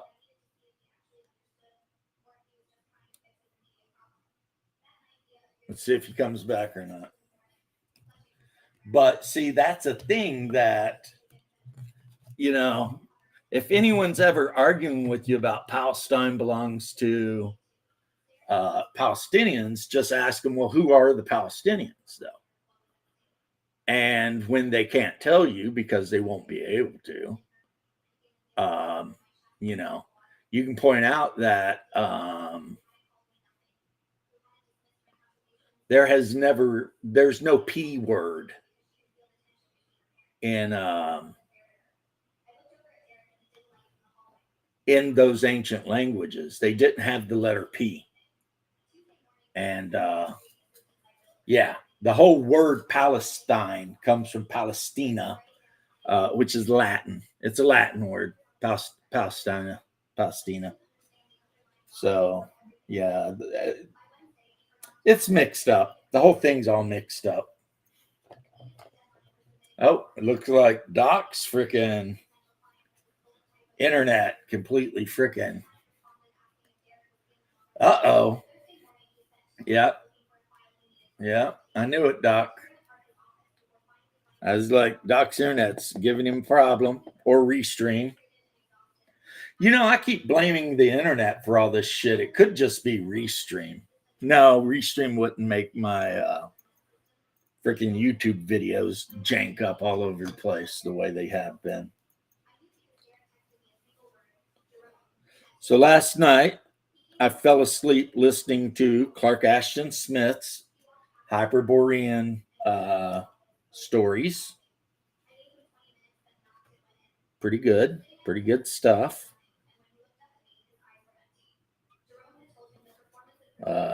Really trying to bone up on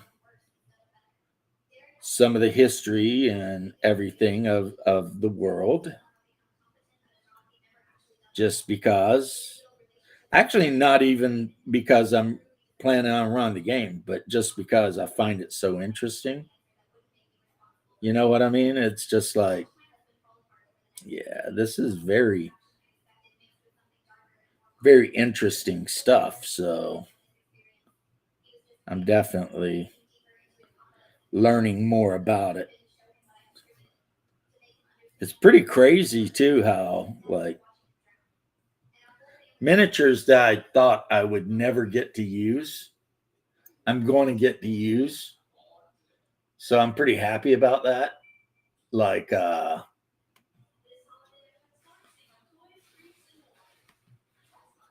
had 3D printed a bunch of crab people a while back, and I was going to use them in the game I was trying to get the players on board with, like Gamma World or something like that.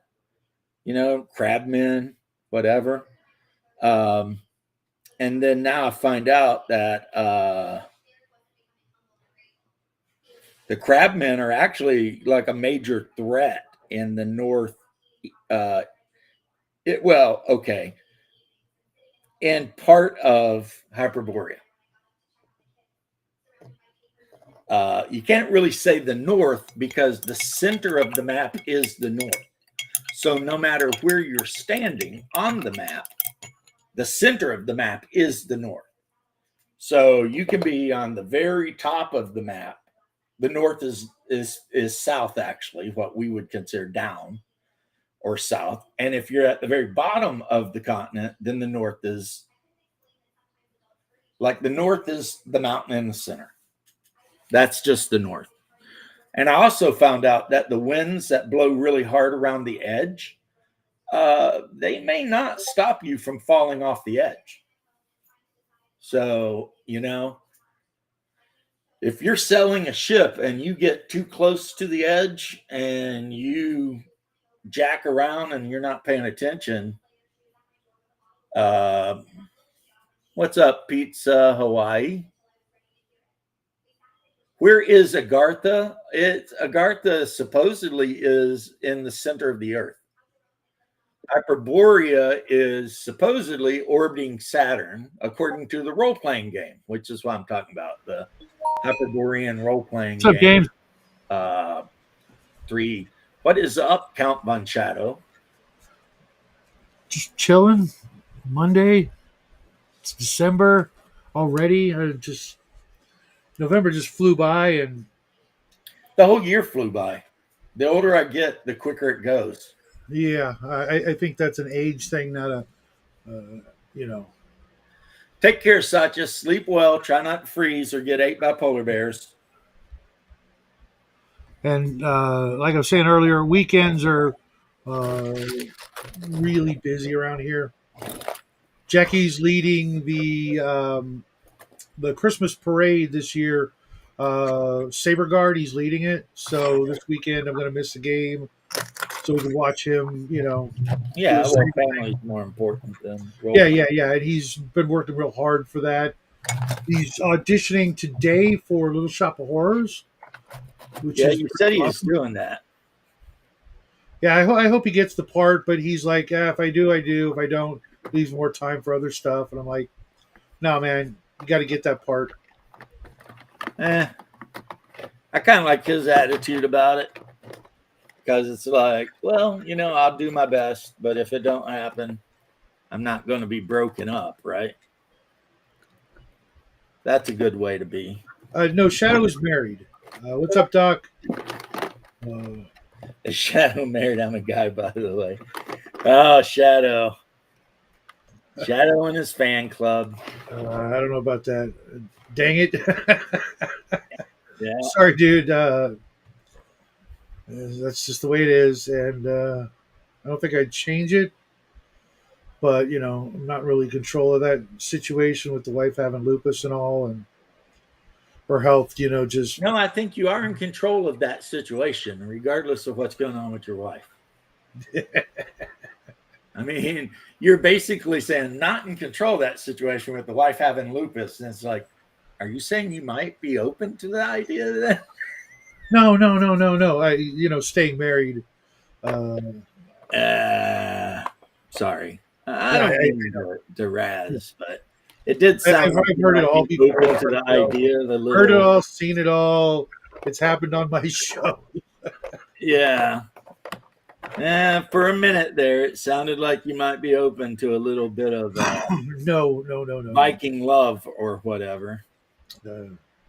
No? All right. I mean, no sweat off my back. Yeah. But, So what else is new, man? What's that? So what else is new? Watching you, paint your battle boards. That's cool. I wish I could get some of those games in, but it's going to be a while.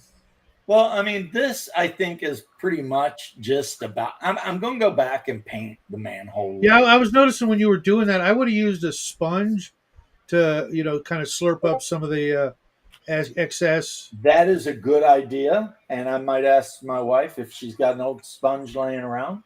That way you don't get any streak lines. Exactly that.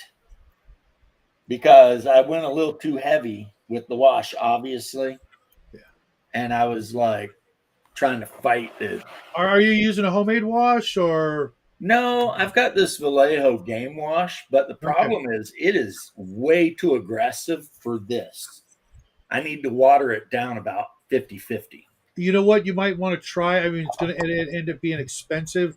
I mean, I would personally, I'd go Don't with say known black because No. expensive. No. It's this stuff. Let me get it. And I've had it forever. And I still got, oh my God, I still got like most of it left. But I use it all the time. But it's a Vallejo Mecha Wash, light gray. and it's super flowy. It's just like it's more so than any of the other washes, and it's a very light gray. And I use it for a lot of things. Yeah, but you're still putting me in a bad position vis-a-vis. This costs like $10. That's not bad. That's not bad. And the thing you're talking about, which is maybe a tenth of this, Yeah, it's the same. That's why I didn't just buy a shit ton of non oil, because I mean, oh Games, yeah, you know, Games Workshop, they're just waiting they're like, oh, you need some non oil? That'll be, $11. yeah. This was I got this from Miniature Market for like $2.99, and you can't get anything. It's great, but it's 1.7 ounces, and I haven't used a quarter of it, and I've had it for years, but I still use it. But now it's probably like $5, and then you're looking at maybe another 4 to 5 shipping, depending on how you get it. right? Nobles Bazaar has got a big sale.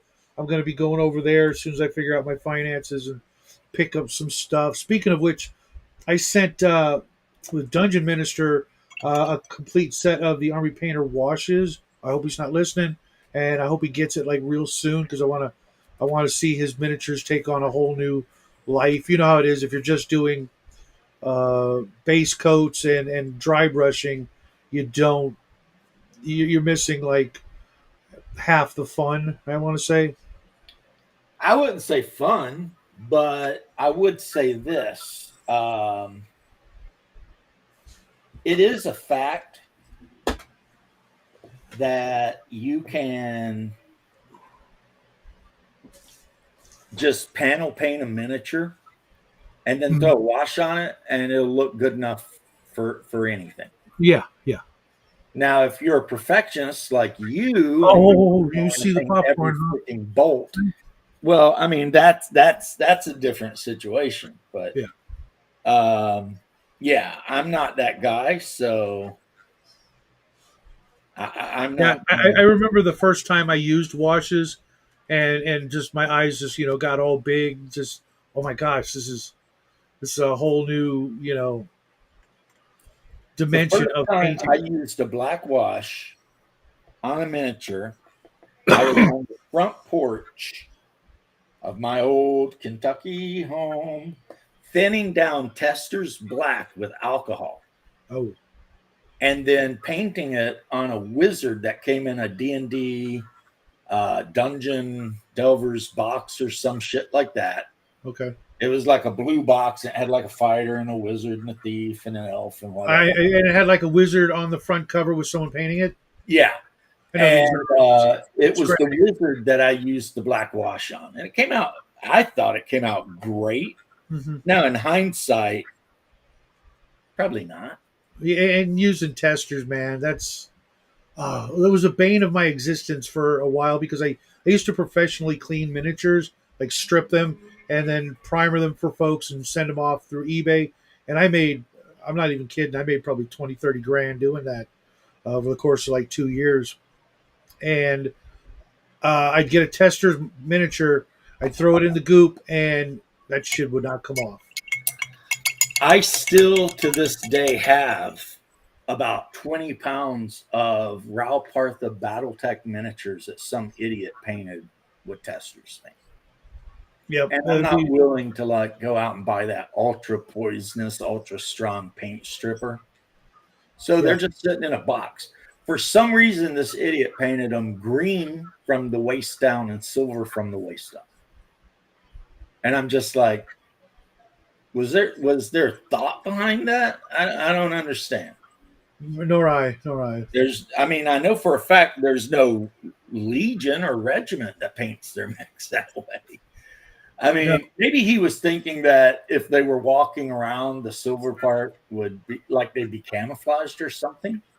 Or maybe light reflective and blurry. And well, it means that he had no concept of scale. Because the tallest mech out there, now there's taller mechs, but in 3025, the tallest mech was an Atlas, is 40 something feet tall. Yep. Now, when people think of them, they think of them like Pacific Rim or some shit. But like a Locust is barely a story and a half tall. It's like 16 feet tall. Yeah. You know, I mean, they're not that big. They're big, but they're not Titans. It's not like an Imperator or Veritex in Battloid mode. Yeah, I mean, they're just not as big as people think they are. Yeah. And unfortunately, Battletech didn't help with that because they have pictures of like a Locust running through a city and it's bigger than the buildings. And it's like, but then you read the TRO and it's like the Locust is, 4 meters tall, 4 point whatever meters tall. And if you do a conversion, you find out that's like, 16 feet or so. Mm-hmm. Actually, what I've been doing the last couple of days is neatening up miniatures I had already painted. Gotcha. But I hadn't painted really to the level I wanted to. Like this barbarian woman, I went back and I'm too shaky, and when the camera's up here, you'll never get it to focus in. But I can still extrapolate. Right. Well, this will be my wife's character in the Hyperborean game. She's playing a Viking barbarian from Greenland or Iceland, who somehow went through the Boreas and ended up on the world, I'm still working on my Planet of the Apes minis. It only came with about 20 minis for the whole game, and 6 of them are gorillas, 4 of them are chimpanzees, like 2 of them are orangutans, a couple of mutants, a couple of humans, 2 astronauts. Mutants? Oh, yeah, the guys that lived underground, yeah. Yeah, and it's really not enough to do much with. But the getting more of those minis on eBay, they're like, let's see, they're about $6 a piece, but you got to buy them in 4-packs of the same minis I already have. They're just duplicate, poses and stuff, and I'm like, yeah, like the Conan game. I need a little bit more variation. Which is going to work out great for me, Shadow. Thanks for reminding me. What? Sponge? I bought 2 copies of the Monolith Conan game where you have. I was looking at it. You have the little deck and your little characters, and you fight through these co-op adventures. I thought about getting it, but I knew it would just sit on a shelf. Jackie would never play it. I got no other gamers in the area, so yeah, I'm sticking. What is one of the major tribes in the Hyperborean world? Mm-hmm. Picts, and I had literally a shit ton of picks with bows and all the weapons and stuff. So there's a beautiful cloth map. Yeah, it's like if you go to Northwind's store, it's been sold out for like a year. Oh, really? Yeah, indeed, Big James. The older you get, the quicker the days go by because you got all kinds of shit going. Yeah, I've noticed a lot of companies and a lot of products have been sold out for they might as well just take them down off their site, because I keep going back for certain things open. They'll be there, and no, just not happening. I don't know what's up with that. We're not doing the COVID thing. We're not doing the like Chinese New Year thing. Dice set. They made however many they made, which immediately sold out as soon as they were up for sale. Yeah. They never remade them. I was lucky enough to get 1 set of the actual Conan. A lot of that is because in the last 4 to 6 years, however you want to look at it, the inflation has gone up so drastically that they can no longer afford the previous price point, and to get them back out. Uh, the sticker shock is just devastating No, for people. I don't believe that Really, because I ended up buying just a whole mess of John Carter of Mars dice sets, really. which were dirt cheap. I've got one set, and I got it from Modiphius when they were selling out the last of their stock, and I now have two complete sets of the Modiphius. Dude, I've got like 2 sets of the Thark dice, 2 of the blue dice, which I I've got think was I've got one set of green. That's it, and I yep, know that's I'll never the play the Tharks. game. That's the Tharks. Yeah. Who is it? I think Goodman Games is putting out a John Carter game coming up soon. I'll probably grab that just because it's John Carter. And But then I saw Octung Cthulhu, I looked at that one too. Yeah. and their dice are even cooler than the John Carter. It's all exactly the same dice, but the symbols are cooler. Oh, So I okay. bought like 3 sets of those for like $9 a set. But if you were to go online right now and look up a set of Modiphius Conan dice, hundreds of dollars. Really? For That's real. crazy. That For is just real. absolutely. A complete unopened set of Conan 2x20 dice. The whole set will cost you How many so dice? much money that you'll puke. And How it's many dice like, total? and it's like Modiphius. You had to know that Conan was going to be your most popular game. What's up, Hungar? Just wanted to stop by and say hi on your way to what? Eating or sleeping? Right? Hey, I don't feel bad. Those are my two favorite activities as well when I'm not online. Which Hell, reminds me, Jackie called me the other day on Discord, really? but I didn't answer. You didn't tell me. Well, I didn't know he called Oh, because I was didn't. it like Saturday? I don't know when it was. Huh. Because he just went back to school today, and he had been on Thanksgiving vacation. I just noticed I had a missed message, whatever, and it said, yo, what is up, Dan or Roy? Hey, Vic, what's up? Saturday, man. Degenerate. If you call me a reprobate, I'm going to call you a degen. Going back to sleep, I just drank my Robitussin. There you go. Put a little tussin on it. You'll be fine. I think that was an Eddie Murphy skit back in the day. Yeah, I'm really surprised he didn't tell me that he called. He's been, he wants to take up, in addition to all the other things that he's trying to master like a maniac, this year it's oil painting. Good hobby. Yeah, yeah. So I'll be going up to Hobby Lobby this weekend and just buying the store out. All right, let's see what you can do. I've seen him, do painting on canvas before, and he's very very talented with whatever he chooses to do. That's why I was, kind of pushing him to get to nab a part in Little Shop. It's the only musical I like, but it's also one of my favorite movies with Rick Moranis. Let me ask you a question. Yeah. You finally sat down and watched Conan the Barbarian, right? Oh yeah, I've watched it probably 15 times. Okay. Do you consider Conan the Barbarian to be a musical?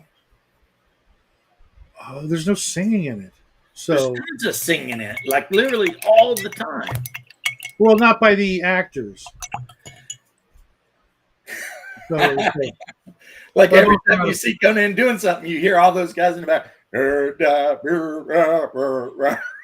you know, and the kettle drums, boom, boom, boom, boom, boom, boom, boom, boom. nice, Hungar. I got that. Just make sure he doesn't get denied for art school, please. Yes, there's that. Yeah, caught that. Yeah, I don't know why he called me. Maybe he just called me to say hi because I've been all like, yeah. Where's Jackie been? What's he up to? I hope Between JROTC, piano class, trumpet class, the school newspaper, which he's carrying by himself, he says, trying to audition for plays, working on his own videos, working on a video game for somebody else, and something else I think he's doing. He's just So he's busy. He's just super very busy, and I found out that there's a girl that he Uh-oh. really, really, really, really likes in the drama class, who's not an actress. She works behind the scenes, and I know that these kids these days, they don't get, or at least they didn't prior to his senior year, have the opportunity to hang out after school. They were instantly shuttled from school to home, home to school, and there was none of the. It's a completely different lifestyle or whatever than we had, where kids could come over and play and hang out. None of that. It's gone. Your kid gets out of school, they're home and plugged in. Go to school, come home, plug in. That's it. Yeah. And that was not an option for me in Hungar. no, not even through college. I mean, I would go to college because it was just like 3 blocks away from my house, and I would go even if I didn't have class that day, just to hang out with people, because I knew people from all different walks of life, and bump into people, hang out at the quad. My question is, were you enrolled in the college, or were you just yeah. like that dude that was kind of creeping around college? I was enrolled. I studied psychology and music, and so I I had careers that are guaranteed to make you a billionaire. Right? Yeah. Fortunately, I after that I went and did other things and made my millions that way. Look, we don't need to hear about your time, that you spent for the CIA murdering people and stuff. Yeah. I was that's probably my favorite Weird Al song, "Party in the CIA." I love that Party in song. the CIA, that's a good I freaking one. love that song. It's just I know a lot of people outgrew him and don't like him. He's in concert right now. Anyone who outgrew Weird Al, I think must just not have a soul. Because it's like, come on, Weird Al? That guy's a genius. He can literally do anything. Mm-hmm. He can rap. And he can still do it just as well at 80 or 90, whatever he is. Better than most rappers. He can play a score of instruments, write, act, sing, dance, whatever. I remember you probably listened to Dr. Demento, right? No. Oh, really? Okay. Well, we didn't have but like 2 radio stations, and they're both gospel. Well, during the 70s and 80s, Sunday night, that was part of the ritual. We'd all listen to Dr. Demento, and I remember the first time My Bologna came on, because I was a huge Knack fan. I had both their albums, and they had some good songs on at least the first album, or at least I thought so. And unfortunately, they torpedoed their own career, comparing themselves to the Beatles, which was not warranted. They were good, but nowhere near that communist. So I don't know what they were thinking. Dun, dun, dun, dun, dun, dun, dun, dun, dun, dun, My baloney. And a bunch of other fun songs back in the day. But I literally in my lifetime watched him go from recording on like a cassette player, him and his accordion, to where he is now. And well, I mean, and you've got to absolutely love You Don't Love Me Anymore. On our way home from church, we have this tradition where we take turns playing a song off YouTube or whatever, during the drive home. It's only it's about a 30-minute drive because we stop to get breakfast, we stop and pick it up, but he'll think he's pulling a fast one by picking Albuquerque from Weird Al, because it's almost the entire length of the drive home, and he knows I don't mind, but he's like, haha, I'm gonna play Albuquerque. I'm like, go for it.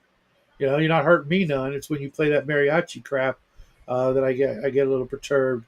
but his mom's in the car, and I know he's doing it for her.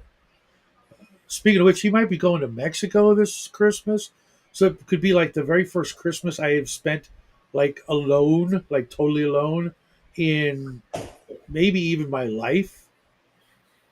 Yeah, So, I'm I not, I not would sure tell how I you feel about not to that. go to Mexico I know, but because Mexico's all effed up currently, yeah, and you yeah. probably don't need to be there.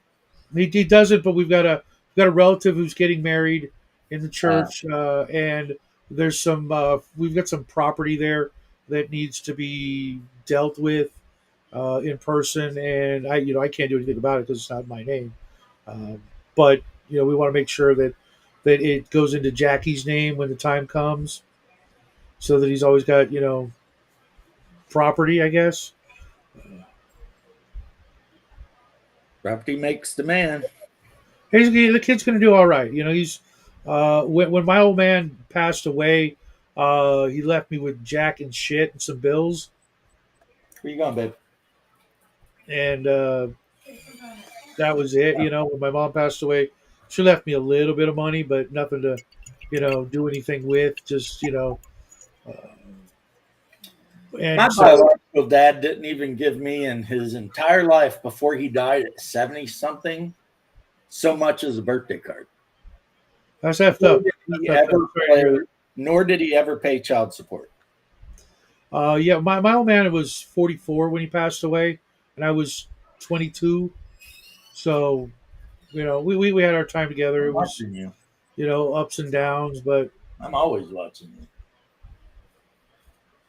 Sorry. in the end, it was good. My wife walked by. It's weird. I know so many people with like a similar situation as you, James, when it comes to parents. It's really it's weird. I mean, because while I can't relate to that, nobody can relate to my situation either. Really, um, My situation's easy to relate to. My biological dad went to Vietnam, came back a hardcore alcoholic that did nothing but run around on my mom. And eventually, my mom got to the point where she was done taking it, right. which was when I was about 5, and left his ass. And yeah, he never done anything. I mean, he barely even claimed me. And the worst part is that asshole that he is, my mom had picked a name out for me that was more representative of my family lineage. And he went in and changed it so that I'd be a junior. So I've had to live with that too. Well, for like $500, you can fix that. Right. My mom wanted me to be named Cole Younger McKee. But It's not too late. I'm 50. Yeah. Well, I think about it all the time too. So don't think you're alone there. And then What are you you can just going to call do? it, Change your name to Actual Shadow? yeah, yeah. Just one word like Sting and Cher and Charles from Prince. You can be like Prince. Sun and Green. And then you just change it to the younger gang. Right. So, but I have to be honest though, since I converted to Christianity, I have become much more fond of being named James Understandable. because having read through the Gospels and stuff, it's like the two Jameses that wandered around with him, they were both pretty cool, you know? Well, all except for that one guy were pretty cool. He That's why did they it got the right. name. He, But it just yeah, goes to show there's always that one asshole in every group. No there matter how cool is. everybody is, there's that one guy somehow gets to sneak in and be the asshole. Yep. Well, the problem with that particular guy is he was looking for the wrong Messiah. He was looking for a Messiah that would come back with a sword and destroy Rome and make the Hebrews, the Israelites, the rulers of the whole world. Yeah, And Jesus was not that one. He will be, but he you're right. was. Right. You just got to wait a little bit longer. You know. And the problem is Judas and a lot of the rabbis in the temple just couldn't wait long enough to freaking figure it out, even though there were some of them, even in the temple, that were like, hold on, guys. Let's not get too hasty here, right? But yeah, Weird Al is one of my favorite musicians, definitely. I just got a CD box set. Probably never heard of this guy because I'm a what do you call it? I know, hipster. Never heard of him. You ever heard the song "Road to Hell"? Nope. Okay. Yeah, he's this British guy. He's freaking amazing. I know when I was very young, my mom used to read me a poem, and it's one of those poems that no one knows who wrote it. Uh, And it's called The Hellbound Train. really? And in that poem, it talks about how this cowboy fell asleep on a barroom floor, and when he woke up, he dreamed he was on the hellbound train. And like, all these people were there and they were all welling and carrying on because, no one wants to go to hell. Right. But then the devil starts walking down through the passenger carts and reminding them all why they're there. You know what I mean? Really, if you can find a copy of that, I'd be interested in checking it out because with the Shadows of Brimstone game that I'm so fond of, the next Kickstarter, one half of it's called the Hell Train. Where Well, I can tell you some good news, and I will find a copy of it for you. Sweet. The cowboy woke up covered in sweat and swore that he would stop all of his bullshit. And the very last line of the thing is that cowboy never did ride that hellbound train. So, so he figured it out. But I mean, there was a lot of he had to work at it because like it talked about, like there was one guy there and the devil's like you turned your starving brother away from your door and you did this and you did that. And he's like, and then he says how you've paid your tickets in full. So, it's my duty to transport you on to where you belong. To where you belong, and blah blah blah. And I mean, it's an incredibly interesting poem that someone at some point that I don't guess anybody really knows when wrote. And then the other one that she would read us sometimes because it was hilarious was called The Patter of the Shingle.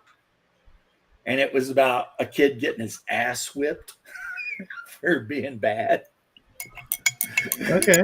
And it was called The Patter of the Shingle, man. Because I guess his mom used a paddle on him. And at one point, while she's whipping his ass, he's like praying to Moses and all the angels and Jesus and anyone who'll listen.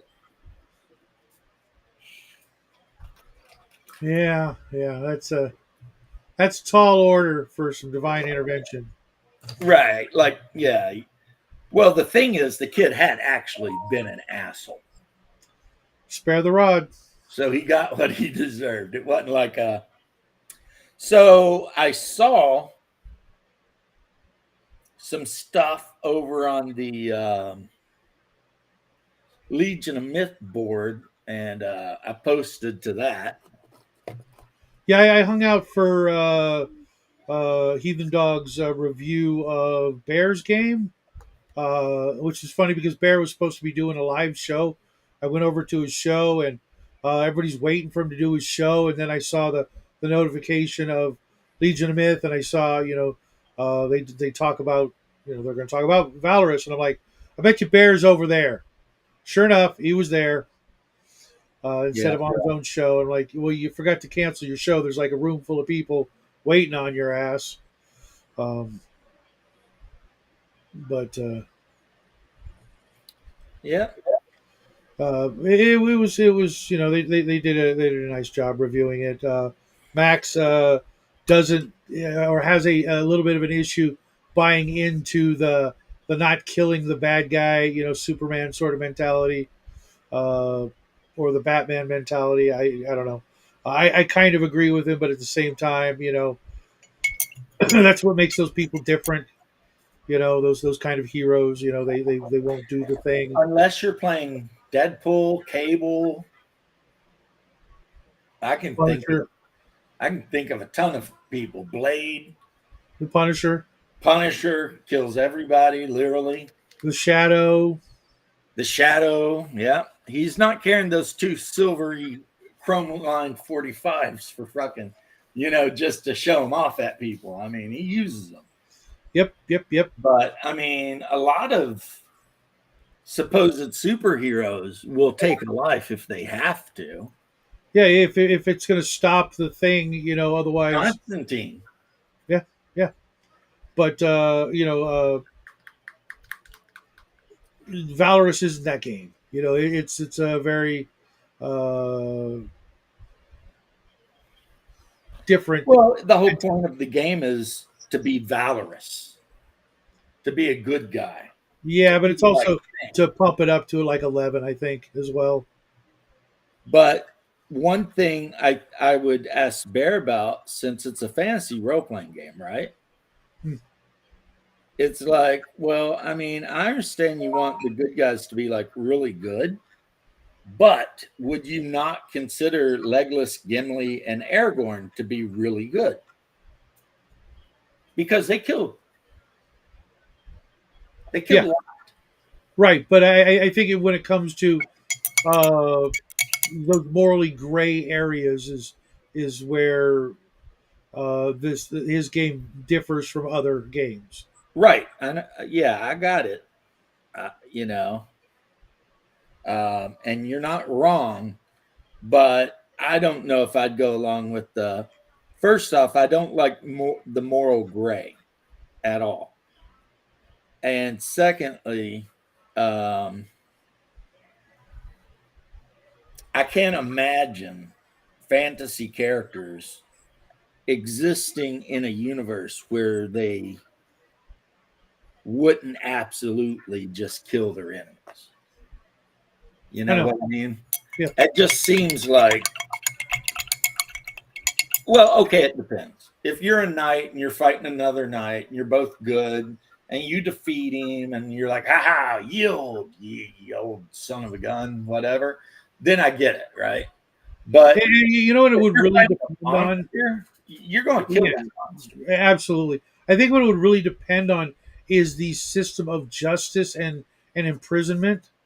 If there's a system where they can, throw the thieves and scoundrels in prison and keep them there, and the wizards, right?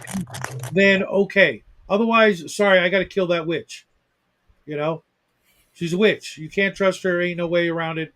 There is no jail. Just off with her head, or after you burn her at the stake, kind of thing. There's just, See, in Baptism of Fire, they do have jails, but if you brought a witch in and put her in jail, the only thing that's going to happen is eventually they're going to try and burn her anyway. So, if you know she's but even if they are going to be executed, you didn't do that. You just brought them to justice, and the justice system decided the fate. I think that's where you'd have to have that system in place to do that. Otherwise, everybody's just going to die for eventually the smallest of infractions because of the justification that they're just going to do it again if we don't.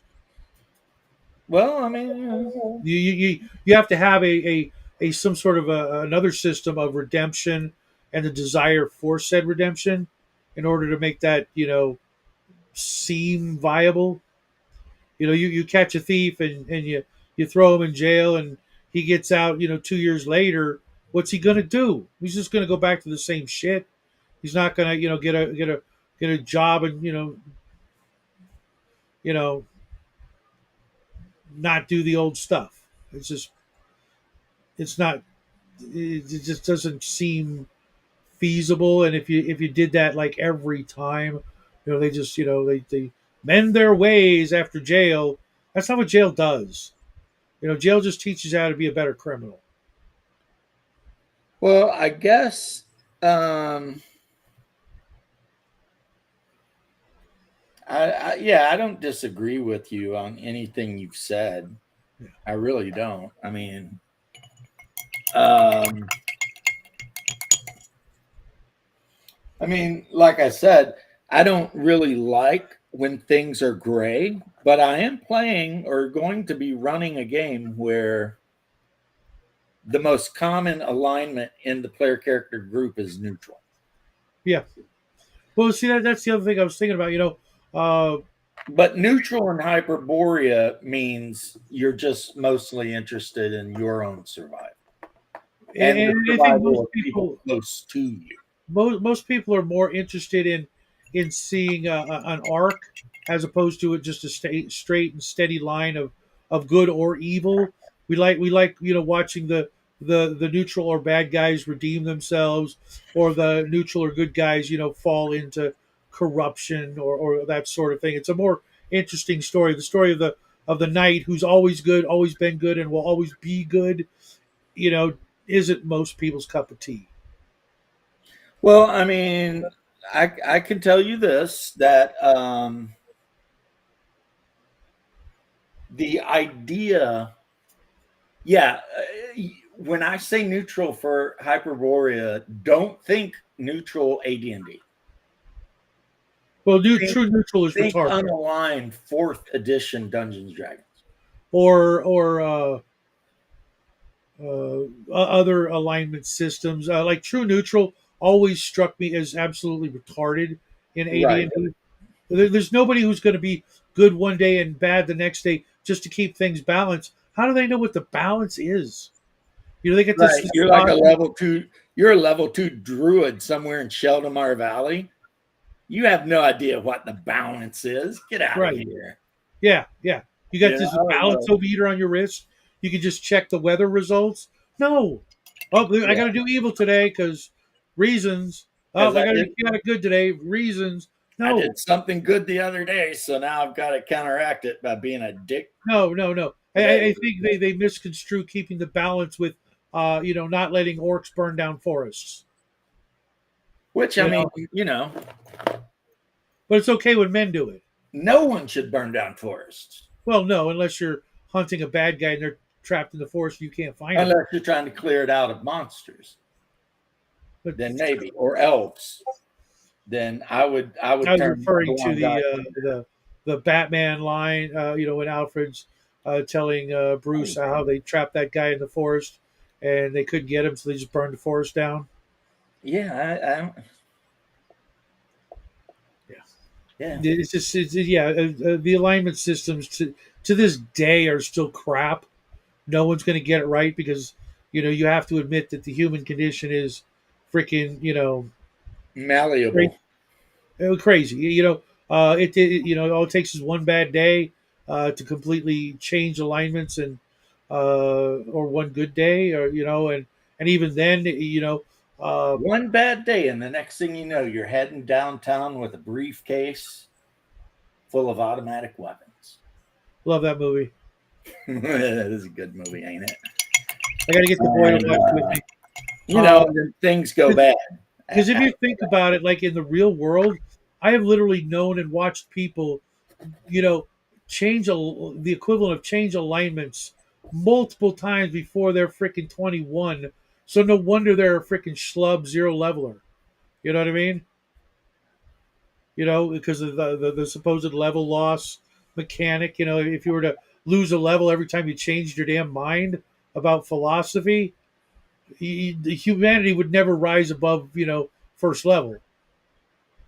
Well, that's why, like I Zero said, levelers? the neutral alignment is just you're trying to stay alive. It's just selfish. Yeah, but it don't have to be selfish because Well, self-interest. if you're married, you're not going to like leave your wife and kids to die just because you're neutral. It Right. just means you really don't give a shit about the bigger ideas of Yeah, things. your own self-interest, and your own self-interest can You in fact care more include about your self-interest. Exactly. That's you exactly care right. about your family, and outside that circle, it really doesn't matter Yeah, unless you're like whatever, man. yeah. Yeah, so That's why playing Heroes is awesome. I get it. I get it. It's cool.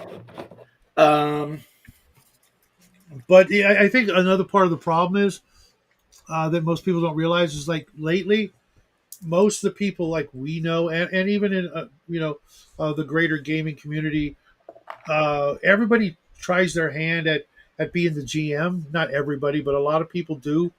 I'd be willing to say like 2 out of 3 to 5 out of 8. Try their hand at it. At being a GM. So when it comes back time to play a character again, they can't really make up their freaking mind. See, if I were going to play a character in the game I'm running, I would probably play a cleric.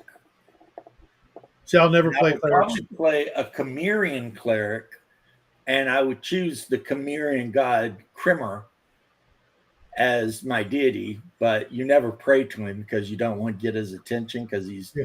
as likely to curse you as Yeah, not. so how does that even work out? I mean, you pray to his assistant, who will help you out. I don't know how that works out. Well, it's pretty much like this. I guess you pray to him. You just hope he don't notice you. Yeah, but I mean, Yeah. like in the traditional sense, how do you get any boons, banes, blessings, etc.? Well, You know, I mean, cleric spells in this game are fall under the title of sorcery. okay, They're just thaumaturgical sorcery. okay. And Uh, James, I used to use polys as well, but that and was so Crom far back. and Crom will absolutely 100% screw you over if you think you're going to rely on him. What about turning of undead? Is that a thing? That is a thing. Once per day. Wow, that's rough. Yeah, but it goes up every time you level. So Oh, so second level 2 times a day. yeah, Okay, that's better.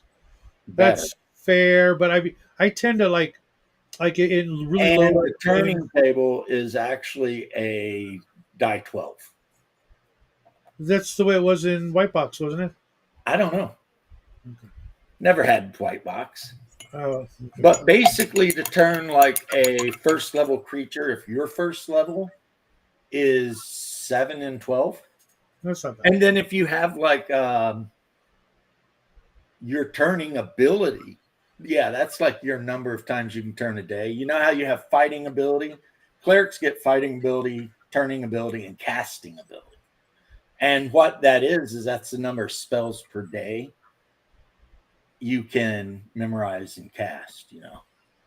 And of course, because no one in this game has night vision, mages, you kind of want to take a light spell if you can, or carry torches. Everybody better have some torches because if you go into a dungeon, you're kind of going to want to have something. That's unfortunate because I'm working on I might actually run Keep on the Borderlands or Expedition to the Unknown for the Barrows and Borderlands game I'm running, Mhm. and I tend to use a lot of really low powered undead at low levels because they're the whole idea of like the giant rats and stuff like that, and the really minuscule kind of kobolds and goblin monsters. It's just not that much fun for me anymore. So I want to have something that's scary, not like comical, except oh my gosh, there's 80 of them.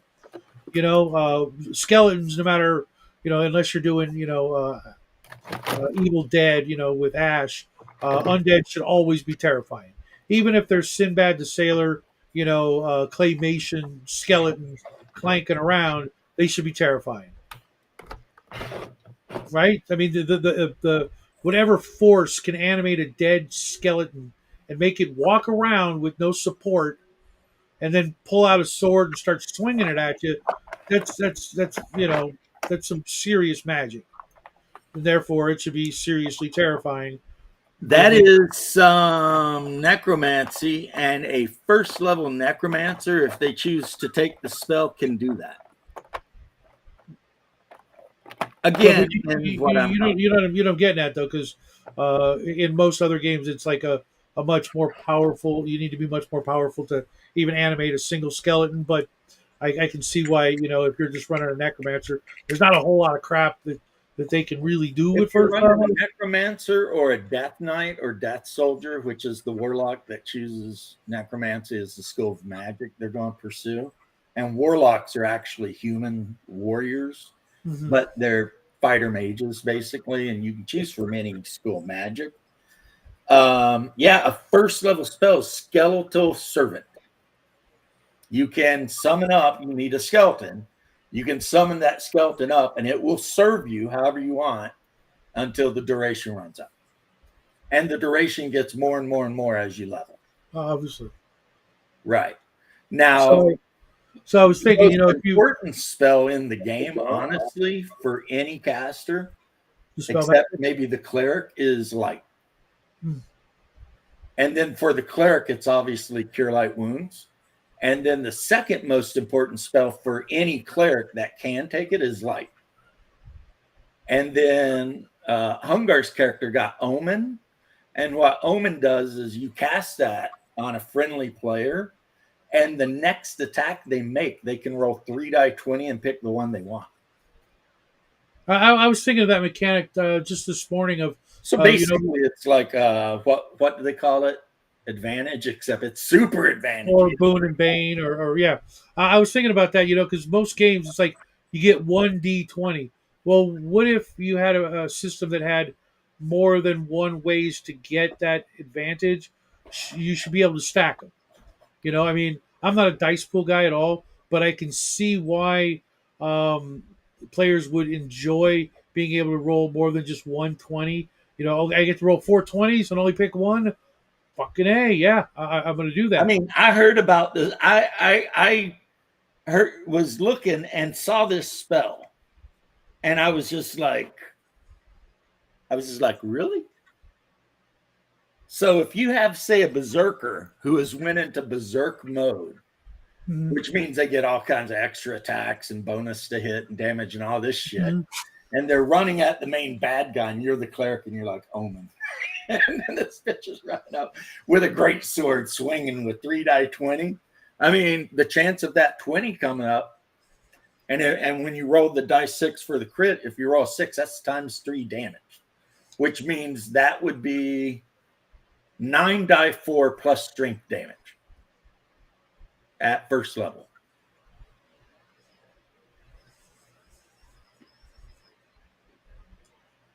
Sounds fun. 22 damage on average. So, of course, you need a lot of things to line up, right?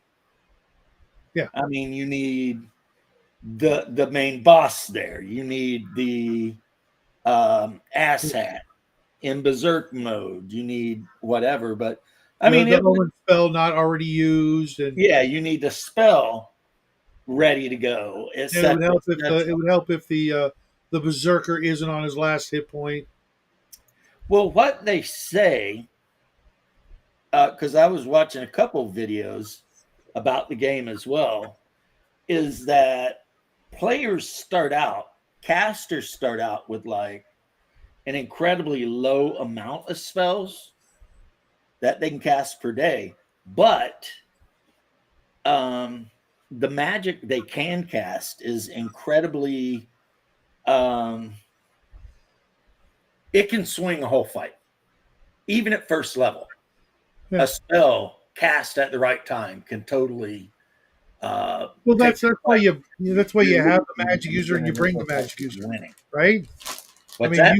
That's why you have the magic user, and that's why you bring the magic user. A magic user is that guy who can do things that nobody else can do, like literally, like nobody else can do, unless you've got two of them in your party or something.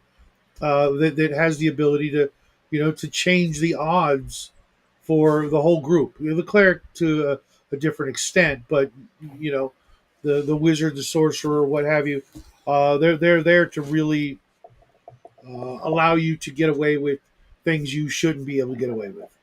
Which is why They literally bend or anytime, break the rules. anytime I make any sort of caster, whether it's a cleric or a mage, I put my highest stat from the I don't roll. I use a like a template, whatever they call it. There's a name they use, but it's like you get like a 17, a 15, a 14, and then it goes down to whatever. Mm. And I will take the 2 from 1 to make that 17 and 18, and then throw it in intelligence. Yeah, I heard you talking about your wife's character the other day with that. Right. I wouldn't do that. Well, she's not a caster. That was Hungar's character. With an 18 wisdom, he gets a bonus spell at up to level 4. So every time he levels, in addition to whatever spell he gets, he's going to get a bonus. So when he finally gets to where he can cast one level 2 spell, he'll actually be able to cast 2. Mm-hmm. Right? He can only cast 1 first level spell, but now he can actually cast 2. And again, that might be the difference between a TKO and a win, right? Yep.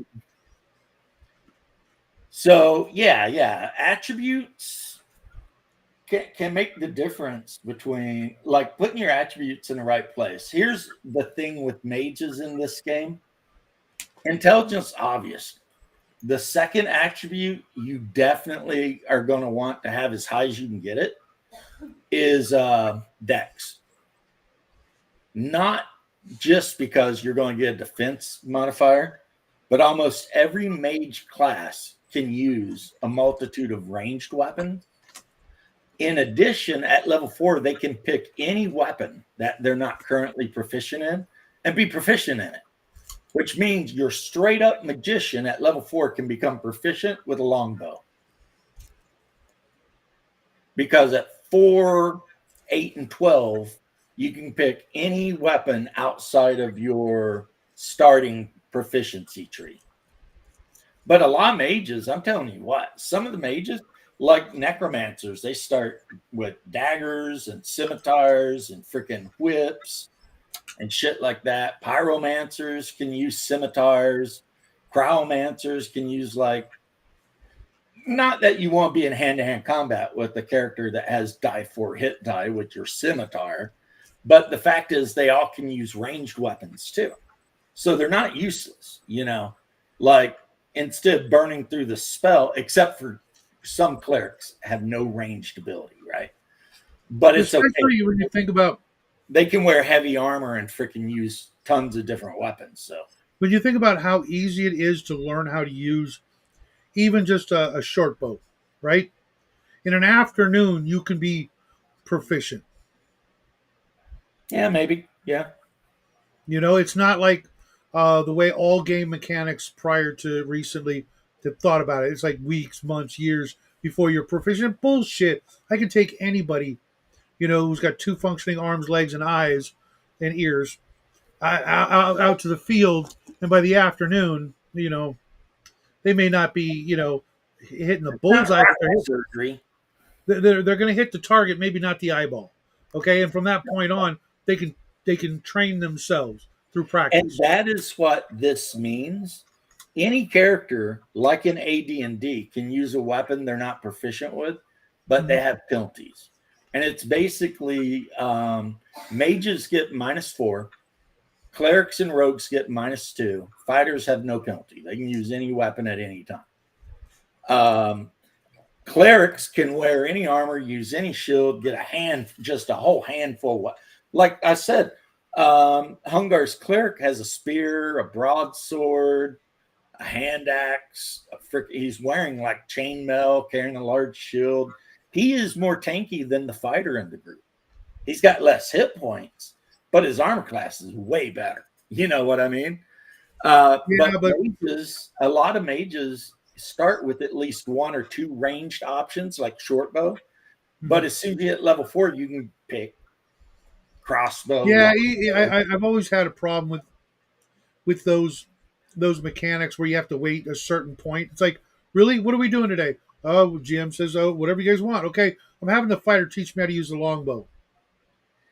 And that will make you absolutely probably like the game that Doc is working on currently. Since that's kind of how it works. But which one? Blood and Iron? No, he's working on another game. Oh, okay. But the reality is, in the game, when you want to learn one of these new weapon skills, you actually have to go out and seek training. It's just a level thing, you know. Oh, you're 4th level, you can go seek training in a new weapon because it's like AD&D, man. Yeah. See, I don't know about you, but you know, besides knowing how to shoot a gun, there's a few other things I know how to use. And I remember once upon a time, a guy I knew, he had a bullwhip, and you know, he taught me how to use it so that I wouldn't, you know, hurt myself with it in an afternoon. Yes. And I'm not disagreeing with you. I'm just telling you. Yeah. That there's a reason they do that, okay? I mean, are you wanting to play a game where every character starts with all of their abilities at like level 1? Or they don't need anything but a little bit of time to learn anything? Well, everything's... Well, of course not. Different. You're an AD&D player. AD&D is more strict than the game I'm talking about. What the hell? Because in AD&D, no matter what level your mage gets, he's never going to be able to learn longbow. Right. It's never happening. In this game, at least at level 4, he could if he wanted, which would be pretty good choice because then he could hang out in the back and not cast spells and just, you know, especially if you were smart and you made your second attribute Dex, because then in addition to the AC bonus and any AC bonus you might get from a spell like mage armor or shield or something, you'd get a bonus to hit with the bow. Not only that, you could hire on into a party or anywhere in the world and nobody would need to know that you're a sorcerer. Yeah, you could just be wearing your normal like clothes and have a bow and quiver on your back, dagger or sword. Like most mages can use at least 1 or 2 types of swords. You know, so you could have a short sword or a long sword on your waist, dagger, bow on your back, whatever, you know, whatever. And then especially if you're high, a 4th level, if your intelligence is high, then you're casting like 5 first level spells and 3 second level spells per day or something like that. Mm-hmm. And like I said, there's only like, I think 4 or 5 levels of spells in this game, but the spells are very, they're very meaningful. You know what I mean? Mm-hmm. I mean, they can kill you too. Like Fireball, when it explodes, it must fill a certain square footage. So if the mages pushes out. Yeah, it pushes out, which means it could come right down the tunnel you're standing in and burn your ass up. Yep. And then the witch, she's really good at like summoning shit and making poison potions and love potions and charming people. At high level, she's even got a spell called Eternal Sleep, where if she touches someone and casts a spell, they have to make a save or turn or fall asleep forever. And they don't die or rot or anything. They're just asleep. That was my next question. I guess they can be brought back with like a remove curse or something. But you get the point I'm making, right? Totally. Spells are very, very powerful. And mages are not like the mage you're used to. Mages in this game can start out with like when it says armor and shield, it'll say none. But under weapon, it'll have like 10 choices. All kinds of different shit. Because that's the way the guy wrote it, Well, I think It'd be like that. you got to take into consideration who wrote the game and what they actually knew how to do. Well, I mean, what he knew how to do is read AD&D and then change some shit up. No, I mean like the original game writers.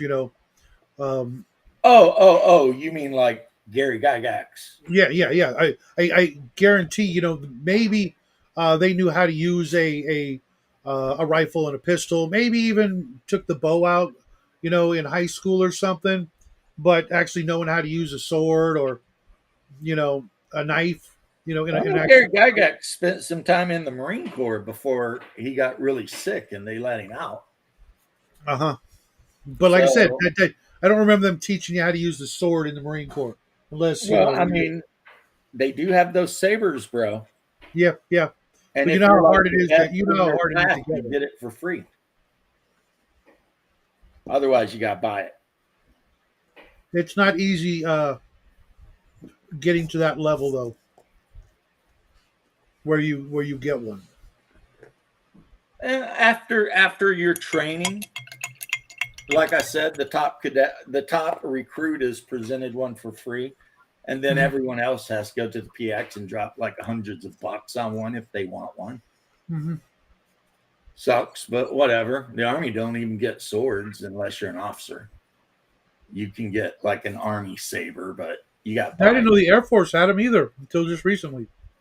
Yeah, first off, if you're in the Army, whatever infantry that guards the Tomb of the Unknown Soldier, those guys have swords.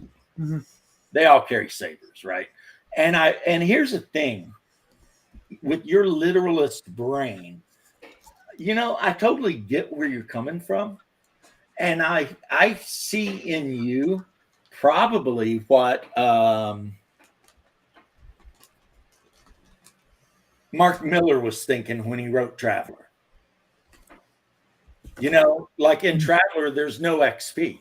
In original Traveler, if you wanted to raise something, you literally had to tell the DM, I'm going to spend X amount of hours per day lifting weights. Yep.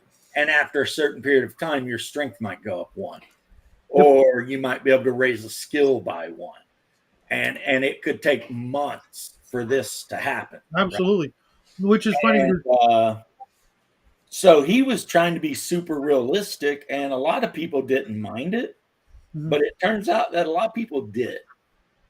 And that's why you have Mongoose Traveler now.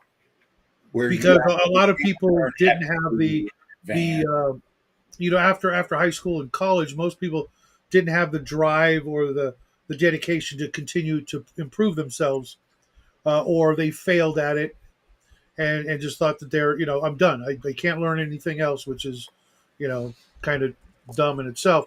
That's why when you were talking earlier, I almost always put my high stat in intelligence, no matter what I'm running.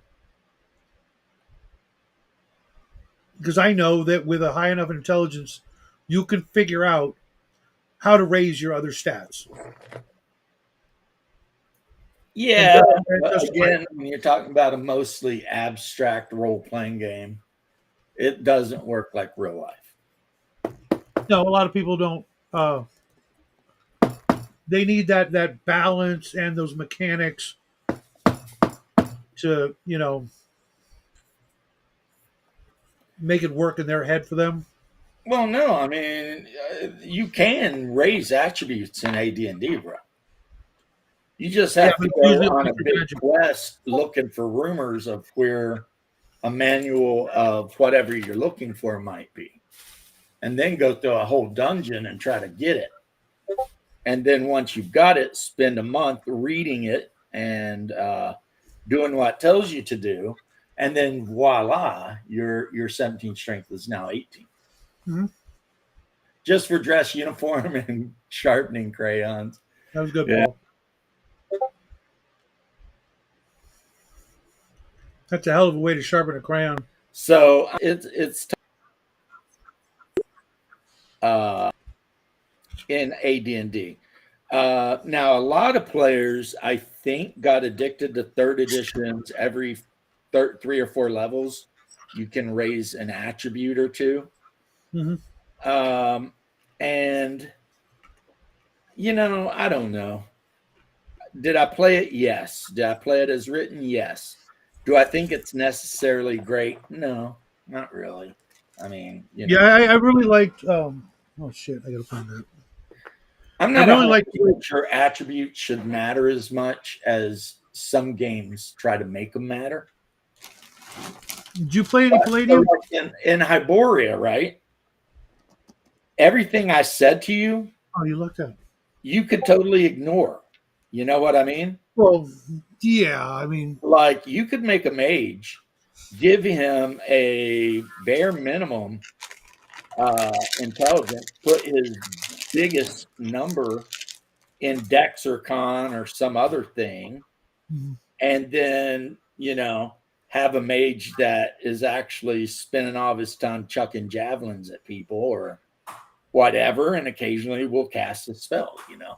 Mhm. You could do that.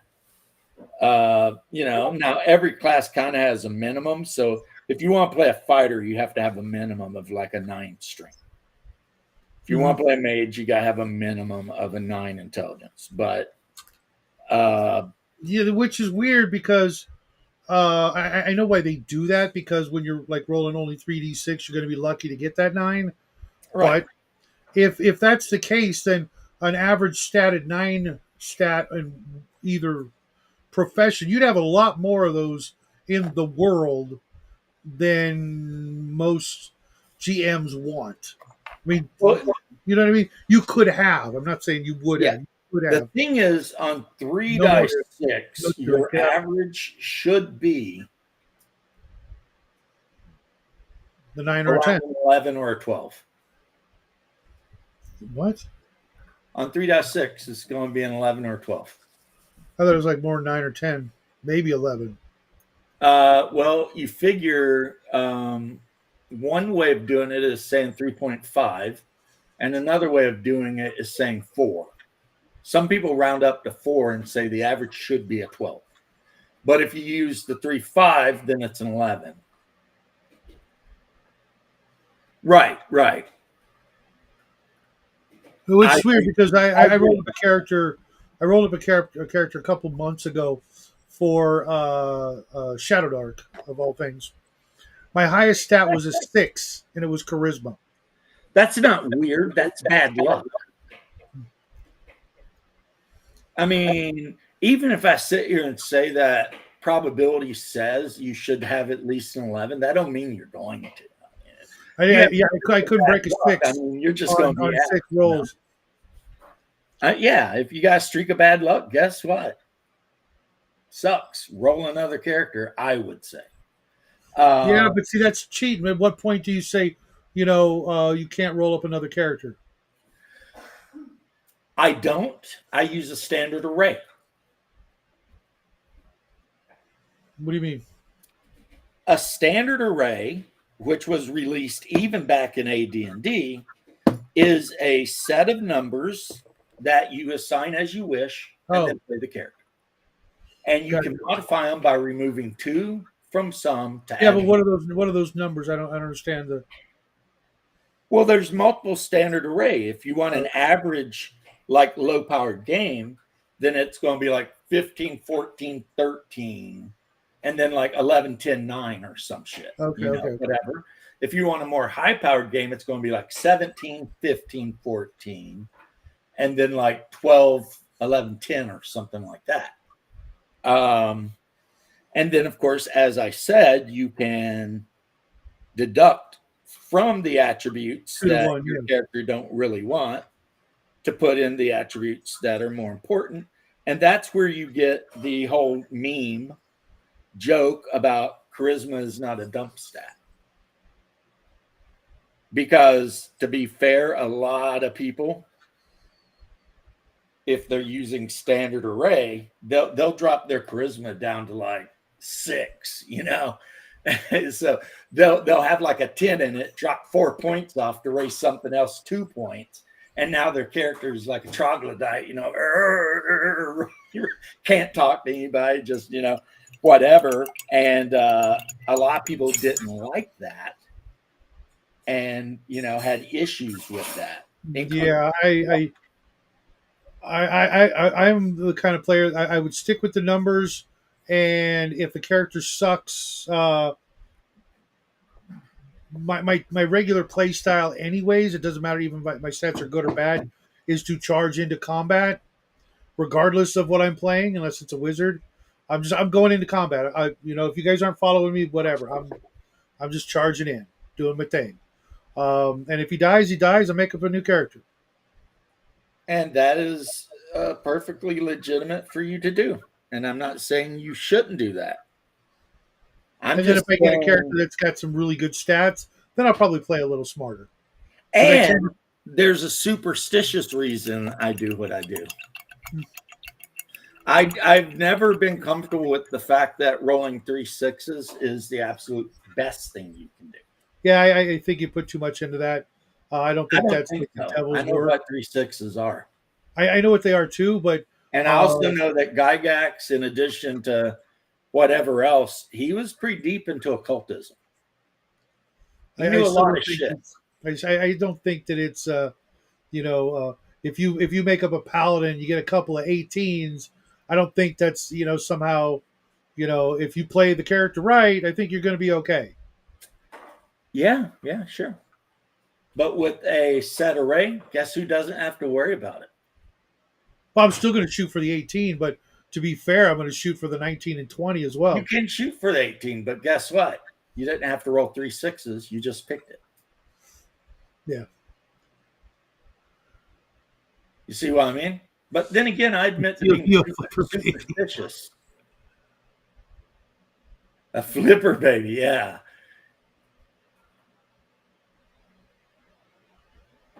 Yeah, and I also my dump stat is always wisdom. The good I never play clerics. System that that makes sense for you.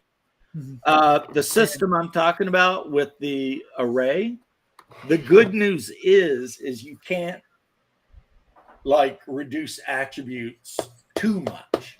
So you can't have somebody make a character with a wisdom of 3 and spend all of those points. Why? That's what I rolled in real life. You what? You muted yourself or something? I don't know. That was weird. Yes, you're absolutely correct. And 1800 is statistically possible. I just would hate to try and figure out what that statistic is.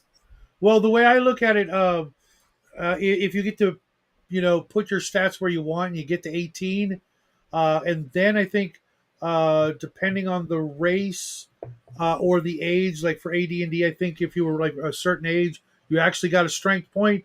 And so if they roll an 18 and then they got a +1 that said, would say, well, then it should be a 19. I'm like, no, you're getting the 18 double lot, and you can thank me later. I'm not giving you a freaking 19 as a 17, 18, 19, 20-year-old kid. You'd hurt yourself. I'm just gonna leave that there. In AD&D, in Hyperborea, I don't think that a human can go above 18. I think 18 is human max. Short of maybe some magical ability or something, 18 is it. And like old school D&D, AD&D or White Box, which I've never really looked at, the bonuses you get for having really high attributes are not excessive at all. Yeah, I saw that. I wasn't a big fan. I think there's a happy medium, but because +1 to me for when you've done something really. 5%. Yeah, I know.